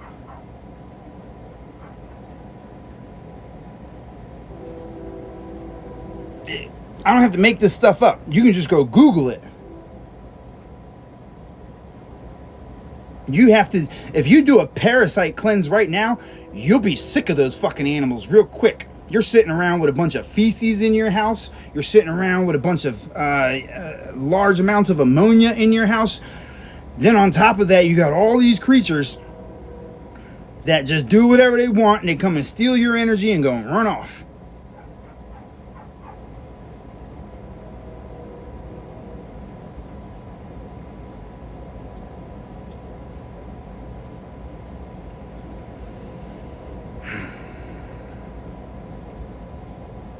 D, you can't be clean with a litter box in your house. You can have the appearance of it being clean, but your air is tainted. That's your energy that's being tainted by that litter box. Because you breathe in that energy, that ammonia and them dead animals that they go and kill and all that other stuff. Bro, look, you can sit there and try to justify it, but I'm not talking to you. I'm talking to your parasite right now. That's why you keep trying to justify this. You can't escape it, bro. You got to go and do a parasite cleanse. Go and do a parasite cleanse and then see if you feel the same way. That's all I'm telling you. I know that your body's going to try to fight this as much as it possibly can, but go and do a parasite cleanse, and you're going to want to get rid of those fucking animals. Oil of oregano is decent, but you're dealing with a different type of parasite, my friend. You need a real serious detox, and you can't get rid of it because you've got all them animals that are surrounding you with it. Oh, these are the scales. These are the scales of, they tell you that these are the scales of life and death, but really this is actually the regulation of your emotions. This is actually a tincture process. This is actually a philosophical, biological instrument, okay? Because this is you. This is you right here. This is this. Okay? This up here, that's your brain. This over here is the muscles. This over here is the heart. I'm not here to argue with you. I already said what I have to say. You either take my advice or you don't. There's a reason why they call y'all crazy cat ladies and shit. Y'all can't see the crazy because you're involved in it, because you got a parasite that makes you enjoy it. That's why you start collecting cats and have less of a relationship with people. The more cats you have, the less people you fuck with. Literally. Notice how people that have dogs like and enjoy other people's company. It's a reflection. The animals that you have around you are a reflection of you. Okay, you're exchanging human contact for cat contact. It's not something I gotta make up. You don't even let a lot of people at your house because you have so many cats. Why do you think you have to hide that so much? It doesn't matter if you have 1, 2, 3, or 5. You'll get more. Give it time. You'll have to get more because that parasite isn't going to be satisfied with just 2. Now, this is an extraction process. Have you ever seen how they create alcohol? Bye. See you later. Catch you later. Love you. Have you ever seen how they create a tincture? Do you notice that when they create a tincture, they take one substance and then it goes through a cycle, and then it comes out of a spout and gives you an extraction? You see that? You see how that happens? All right, look, it's okay that she's gone. She'll be back later. You know, she'll come back. Look, this is how you create a tincture. You have the energy plus the product that's being siphoned. That creates your extract. Do more parasite cleanses than normal? Yeah, because they recycle that parasite. It comes from them directly. Right? Yeah, it's a filtration process. Right? It's the same thing. This is how your thoughts work as well. Right? You take your emotions, right? And those emotions create an energy. That's the foundation of it. That's why it's coming out of the temple. Right? Now that energy that you get gets regulated. Right? Then your thought produces the idea that gives you the action that takes place after it. Hey, what up, Joel? You get me? Now that's dictated by your intentions, your word. That's why he's on the inside, because he represents your word, right? Because your words, your intentions, your thoughts, and your actions produce your results, right? And all of that is dictated by what? What you see, right? So there's 2 perspectives that you can take to anything, right? The 2 perspectives are going to produce the result that you bear, right? Now, the things that you do can either pull you down or lift you up, or they can keep you exactly where you're at. That's why he holds on to the string, right? This is the energy that gets created off of that extraction. That's why he's so large. It's not because this is a giant. Contains things that find... okay. Where's she at? Because I know she just went and flagged my shit. So you got to be blocked now. Block. Trying to talk. They just restricted my live because she went and flagged my shit because she was all up in her what? Feelings. Right? Those feelings got her all fucked up, and now she's mad at me. Right? She didn't take that information I gave her and used it to lift herself up. Instead, she felt like I was pulling her down. You see how that shit works? Right? You see how I gave her something that was constructive and she took it as destructive, and then she went and flagged my shit? How you gonna say bye and then go and flag my shit? Hold on, let me argue this restriction. Hold on a second. Let me see if I can argue this stuff. I guess not. Whatever. Who cares?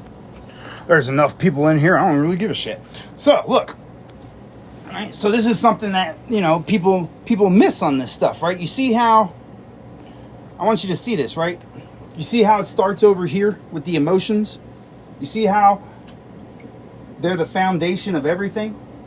That's why that line goes across the bottom. Is because it's all tied together. Hey, what up, Jeff? Right? See how it's all tied together? Right, because we about that dog over here, okay? We about that dog over here. We're not about them cats, okay? Hey, look. You see all them cats and all the Egyptian stuff. Let me tell you what cats represent. Cats represent your carnal nature. That's what they represent. They represent a burst of fucking emotions. That's why you have the lioness. The lioness is the one that is, what do they say about, what'd they name her? Sekhmet, I think they named her, right? Sekhmet is the one that is overly loving, extremely abusive, very like she's always ready to fight, right? That's the blood that's affected by your adrenal glands. That's what Sekhmet represents. She represents your emotional response and the ferocity of it. Because your emotions are strong. Beset. Okay, my bad. I thought it was Sekhmet. I don't know. I don't pay attention to the names that they give them, to be honest with you, because there's no names written on here. There's just symbols, right? These don't mean words. They're supposed to bring out what's inside of you. You get me? All these names that they created are things that are supposed to lead you towards what they actually represent. You get what I'm saying? There's no names on any of this. None of the things that are carved on any of these things have names attached to them, because these were all allegories. Okay? Just like Ma'at, right? Ma'at. Well, Ma'at, the mat. What is mat? Mat is a foundation. That's the base foundation of color, right? Which is also what water is, right? And she's called they say that she's the goddess of water, right? Then you have Nut. You have Nut that's supposed to represent your firmament or the waters above, right? She's supposed to represent that, right? But what is Nut? Nut, the water with the stars in it. Isn't that nut? Isn't that what comes out of you? The water with the stars inside of it, the energy.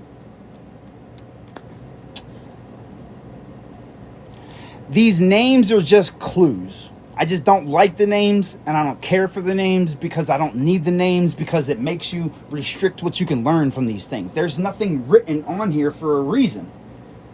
It was the creation of actual languages that's your new world order, because in ancient, everything was done by symbols, because symbols make it so you can read it in every single language that you speak. So those names don't really comprehend with me. I don't conform to that bullshit. And people come in here from those taught things and try to argue with me about them, but yet they can't explain to you none of this. You get me? They'll tell you, oh, this is some guy that died, and those are the two ladies that were leading him to Anubis to have his heart weighed to see if his heart was light as a feather, and da da da da da. None of it fucking matters. None of that shit gives you any type of wisdom whatsoever, but they tell you that they all went and learned from these things, right?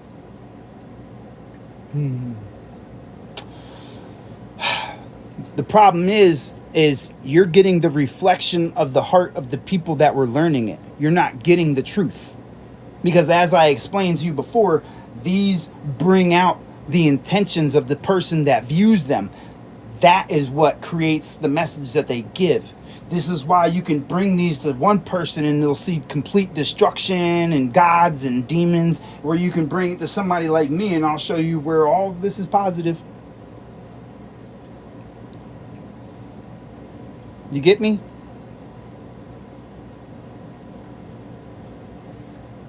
Do I speak about the Hecate? I don't know what that is. Like, I don't see, that's the thing, is y'all asking me about things that I refuse to study.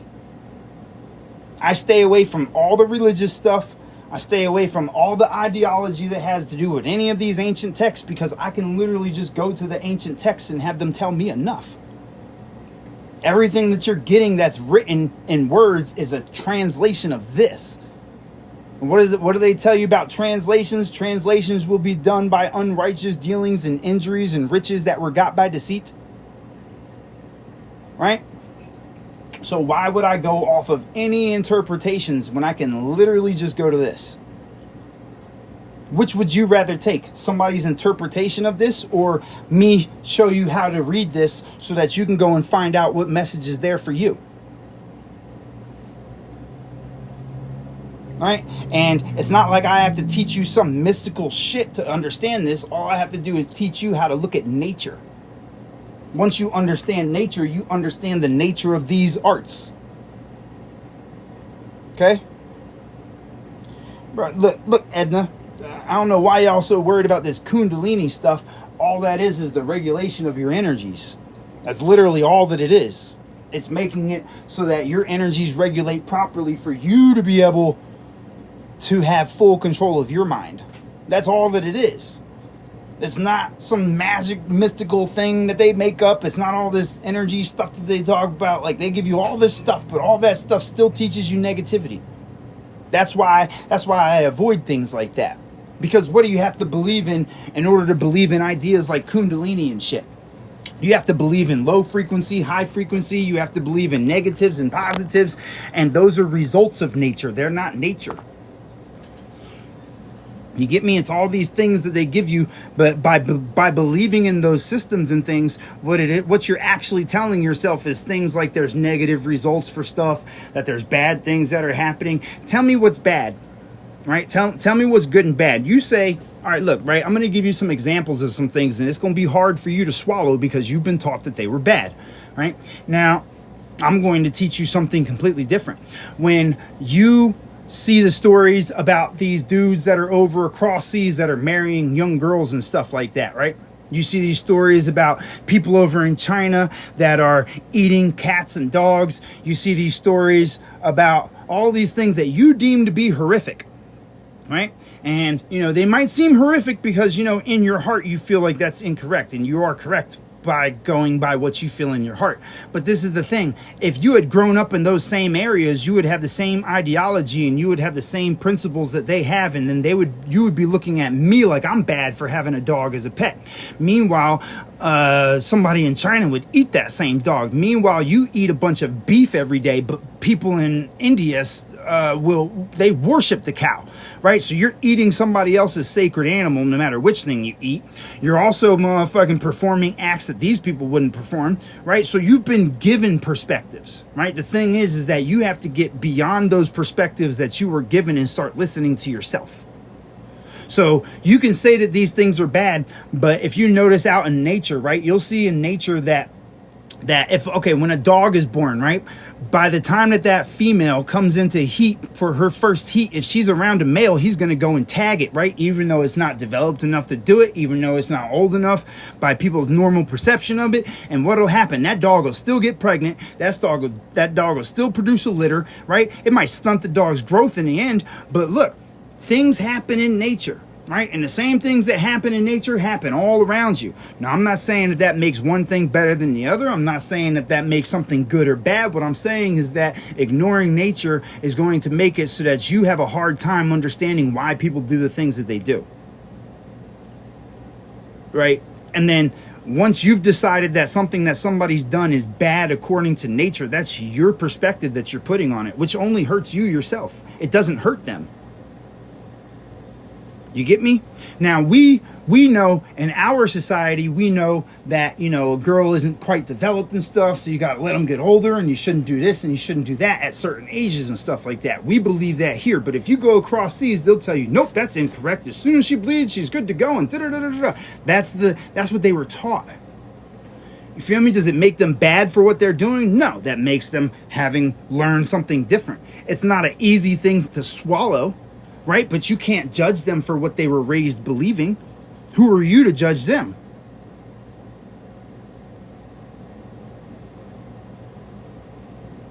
You get what I'm saying? So, you know, understand that there's a lot of things out here that are reminders and results of horrific things that you could be experiencing yourself, that you should be able to appreciate that you don't go through. There's a lot of things out here that are directly happening just to make sure that you can feel like you're in heaven, but a lot of times you get focused on that bad thing, that thing that you think is happening, rather than realizing that you're not having to experience it for yourself. A lot of you are scared of death. Meanwhile, you've been walking through life watching death happen to everything around you. Birds, bugs, people, what do you call it? Nature, like forestry and shit like that. You've watched death happen. You can watch death happen to a piece of metal. It'll go from being a nice solid piece of metal to rusty to holes to dissolving itself. And you look at that and you worry about death. Meanwhile, it's not happening to you. You get what I'm saying? Like, you're fearing something that you have no proof is actually going to happen to you.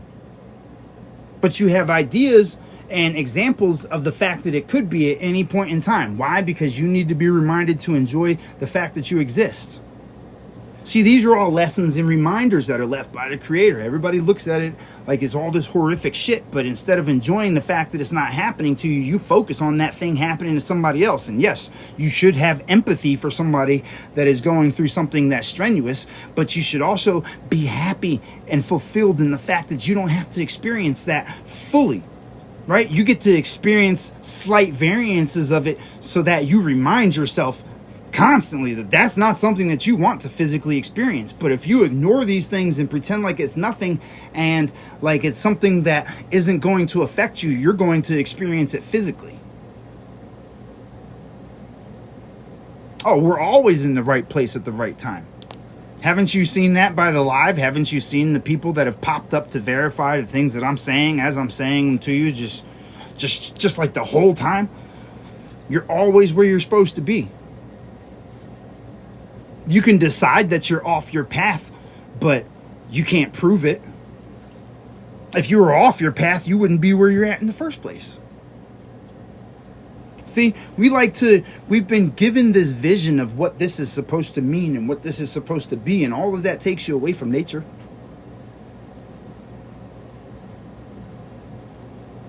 You have to ignore all of the things around you and focus on negative things in order for you to see nothing but negative things around you. You can choose to see them.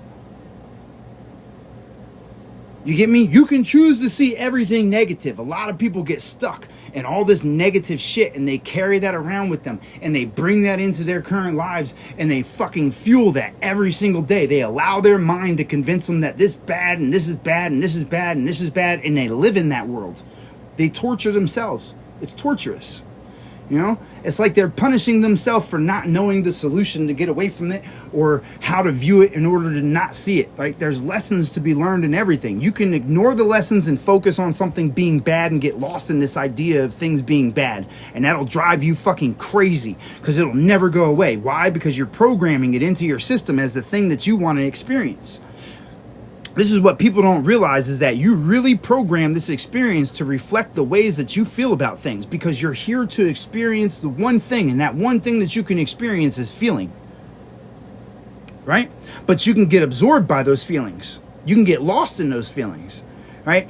But the thing is that when you're really paying attention to it, you lose sight of the lesson or the idea by trying to force yourself into believing that that was a bad thing in the first place. It's a trap that you get stuck in. It's a revolving cycle. Because once you sit there thinking on it, all it does is go right into your waters. And that's why every time that, now remember the diagram where the waters go all the way down and come back up? Think about that like your memories. Every time that you deem something to be bad and you lock that into your system, right? All of a sudden it'll go away for a certain amount of time, right? And then over a couple of days or something like that, depending on how fucked up your system is, that negative thought goes right back up to your head. Right? Think about that. Think about that for a minute. You've programmed it into your water. And so what happens is the water traverses the body. This is why the more upset you get about shit, the weaker your body feels over time, right? Don't you get to a point of what they call depression where you have to lay down because you can't fucking get out of all them evil fucked up thoughts that you've got running through your head? You go through depression. What happens when you're depressed? You literally don't even have the energy to get out of bed. Why? Because you're lacking energy because you're full of all that negativity. Right? And once you've got too much, it just recycles and recycles and recycles. And then you get to this mind state where your mind just starts harping on everything. It's like one thing's negative, and then that leads you into thinking about something else is negative, which leads you into something else. And now you can't even get out of bed. Now you don't have any, now you don't feel hungry. Realize that when you get depressed, your body puts you through fasting in order to get you out of it.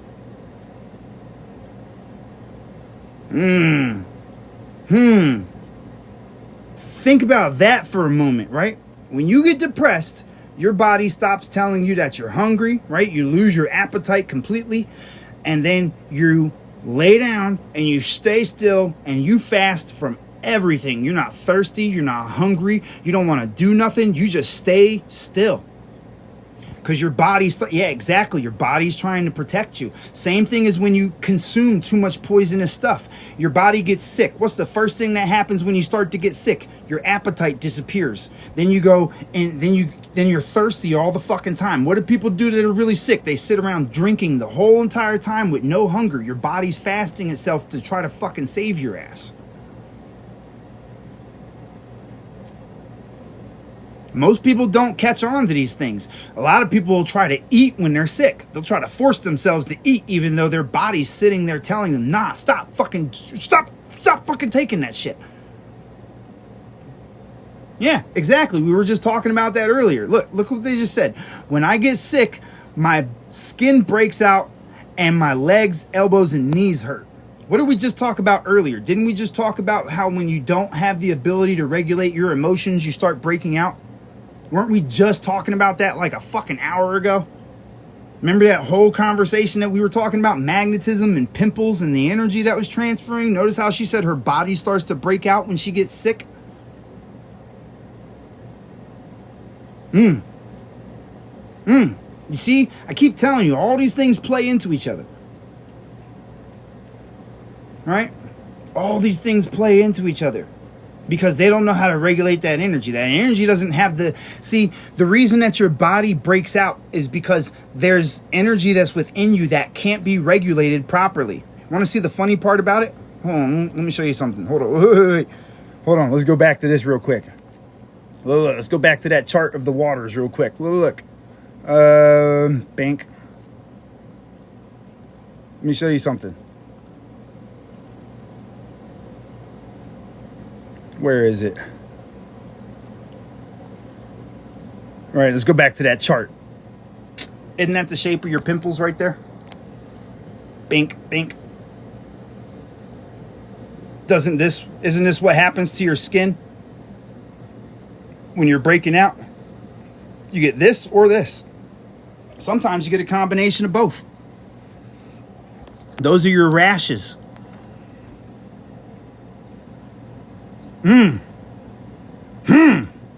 Right? Some people get hives and shit and it breaks out like this. Some people get pimples, little volcanoes that start forming. That's because your energy's trapped. It can't regulate. All disease in the body starts with your thoughts. Not what you eat. It starts with your thoughts. I love you too, man. Yeah, exercise will definitely bring you out. Right? Why does exercise bring you out of it? Because you're building. You're forcing the flow. You're forcing the regulation. Oh, grounding is your number one answer, TikToker. That is your man. Hey, look, I'm glad you asked that question. Let me show y'all something real quick. Right? 'Cause not just grounding though. This is the part that everybody misses. Right? When you ground yourself, you're supposed to sun gaze while you're grounding. Grounding yourself by itself will reshape your water, but you want that positive. Okay, you need that positive because grounding pulls it out and restructures the water. It's the sun gazing that fills you with the energy. Look at all the fucking things that come with sun gazing that they don't tell you about. And I can tell you why all of this activates. Okay? The reason that all of this activates is because when you're sun gazing, what you're actually doing is directly fueling your endocrine system. You're putting pure energy right into your reproduction, right into the part of your body that rebuilds you. Because the light that's passing through is now fueling all of this. So you do this while you're grounding. And as long as you can close your eyes and that energy will still go through it. Well, King, that's the thing. Is like, if you're going to go for opening your eyes, I would start with the temperatures, right? That's what the temperatures are there for.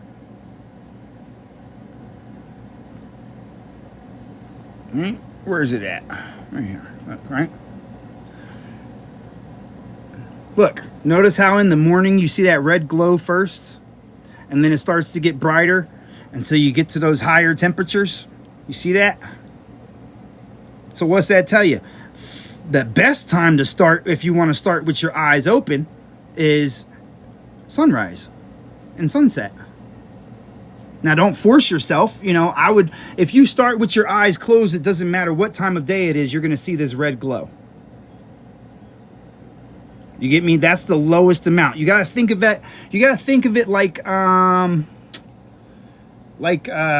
dosing yourself, right? You're basically going to dose yourself. And as you progress through it, you'll be able to keep your eyes open longer, and you'll be able to keep your eyes fucking open at different timing, right?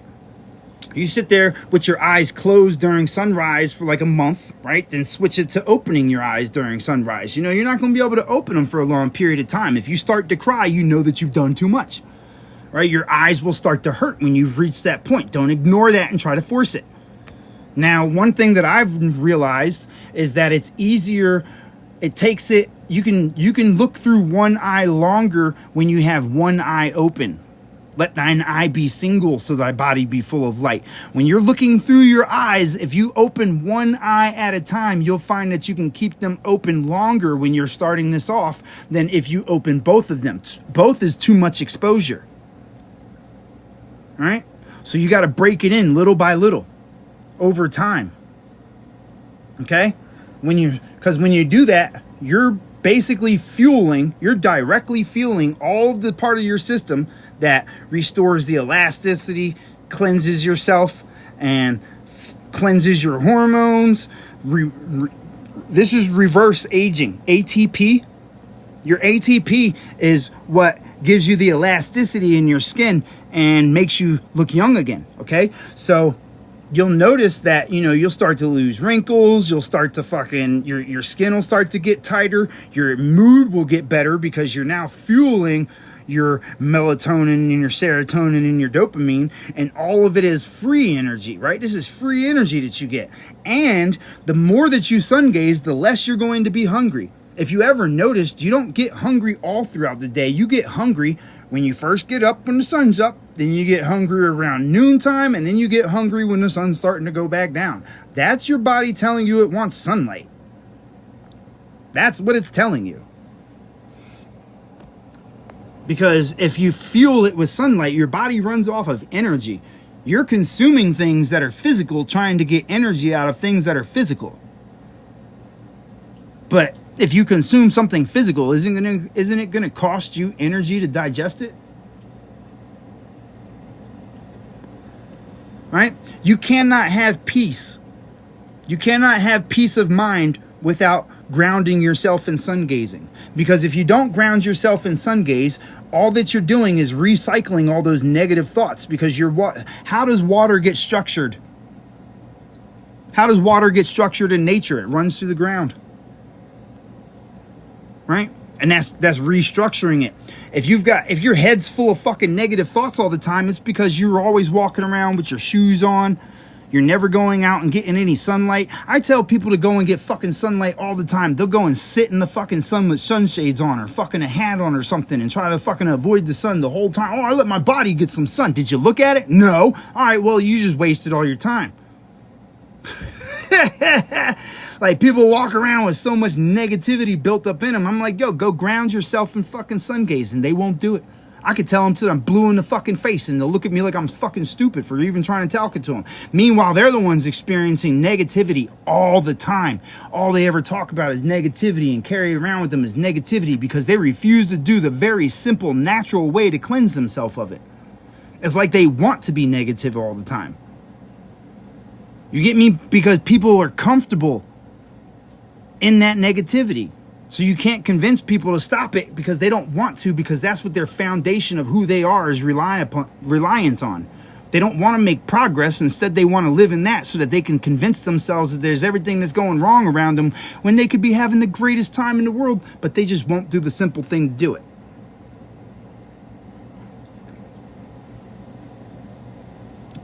Why do you think surfers are so happy all the time?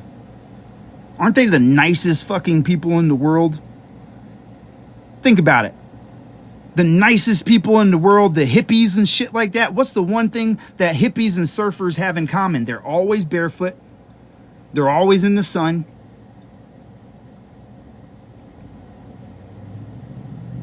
And they're always super fucking peaceful. Didn't you notice that the people in India, right?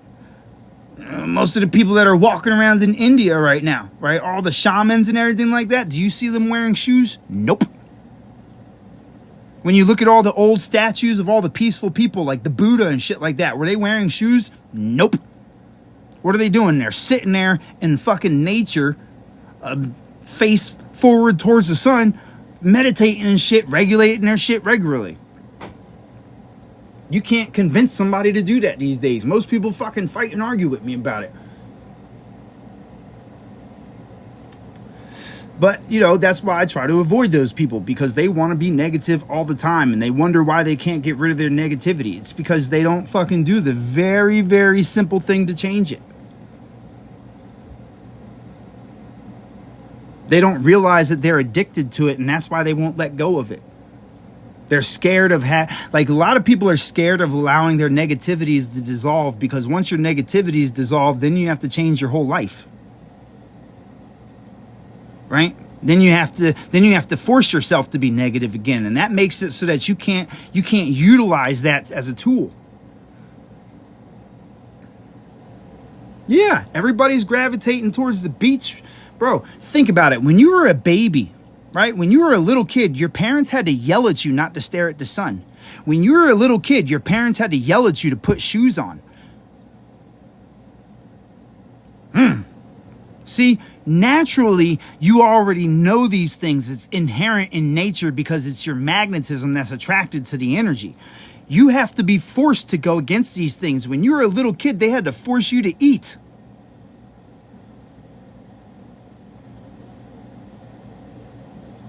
Oh, why won't they eat? I don't know, probably because they don't fucking want to, because they're already full. You have to train somebody to go against nature. But you did it all naturally as a child.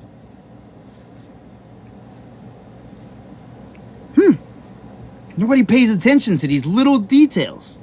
What up, Barry?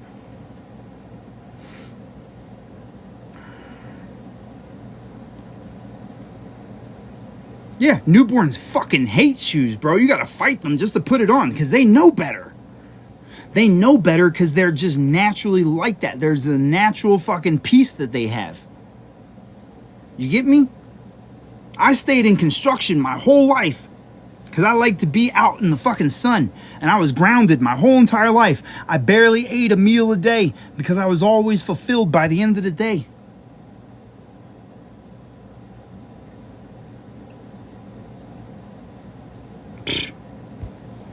Trust in yourself.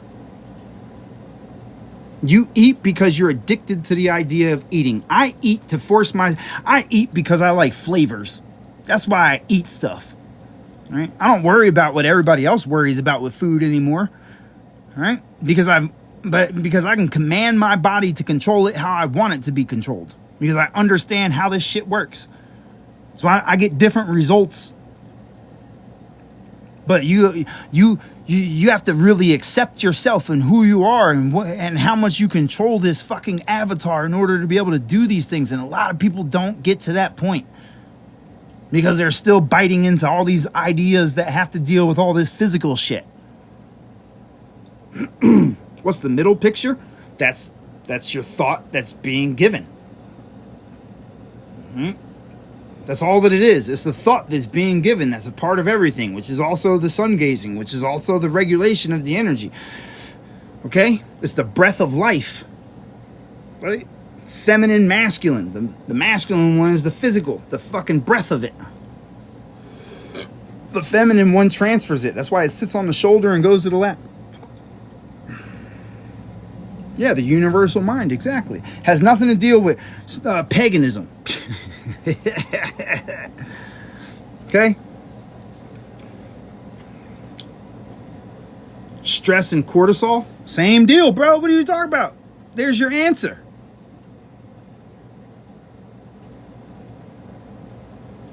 Same answer. All that negativity that's in you can simply be washed out and cleansed. Why do you think they had Jesus going through the desert for 40 days and 40 nights? Walking through the desert.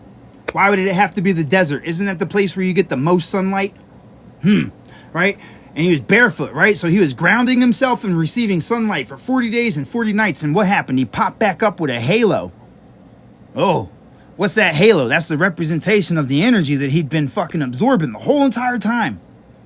Why do you think he was able to fast during that time?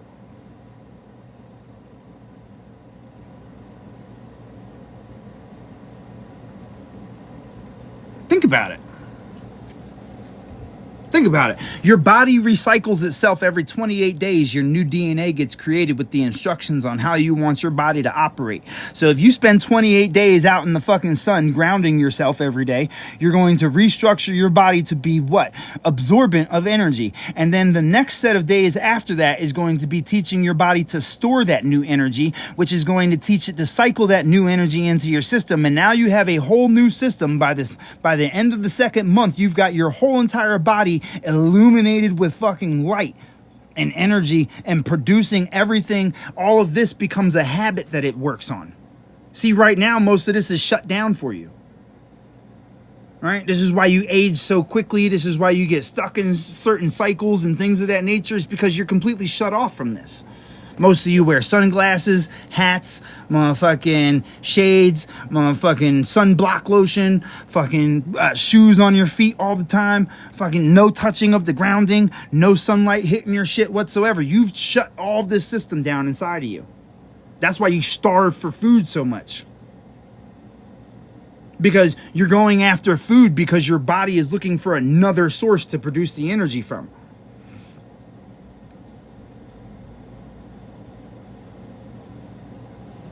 Sunglasses and shades and shit like that, if your body doesn't receive the sun through your eyes, it will block it. It will it doesn't know that it exists. It has to penetrate your eyes in order for your body to react to it properly. When you block your eyes from receiving the sunlight, what you're telling your body is that it's nighttime. So you cook rather than absorb it. Your skin is a gland.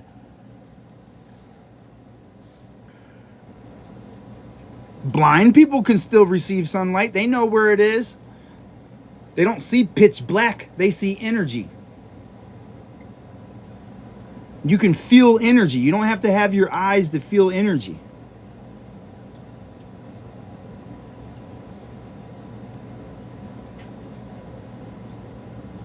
Yeah, but during the winter time, why aren't you fucking going inside like everything else in nature?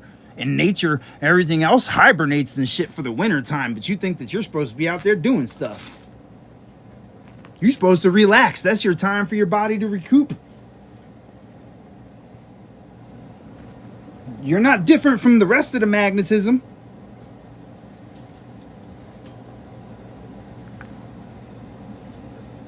Right? Think about it. I used to wear hats all the time. I liked wearing hats. I wore hats for like 10 years. Every once in a while I put a hat on and stuff, but not too often, right? But you'll notice, right? Hey, look, check this out, right? If you go outside and you allow sunlight to penetrate your shit for a couple of days in a row, right? When you start putting a hat on, you'll notice that you get extra sweaty. Right? You'll get extra sweaty from that shit. But look, y'all, I've been on this shit for too long. It's going to take up a massive space on my phone, and I'm going to have to wait like 5 hours to download this shit before I can put it on YouTube. But, so look, I hope y'all understand the things that I've been trying to talk to you about. Yeah, they'll look directly into the sun, but you've shut your body's natural absorption off, so you got to start with your eyes closed. Okay? The YouTube channel, The Book of Johnson, 964. It's just 964 on the end of it.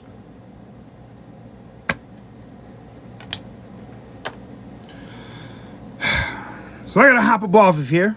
I love y'all. I hope that you have a great day. And go ground yourself. Get some sunlight. It'll feel good for you.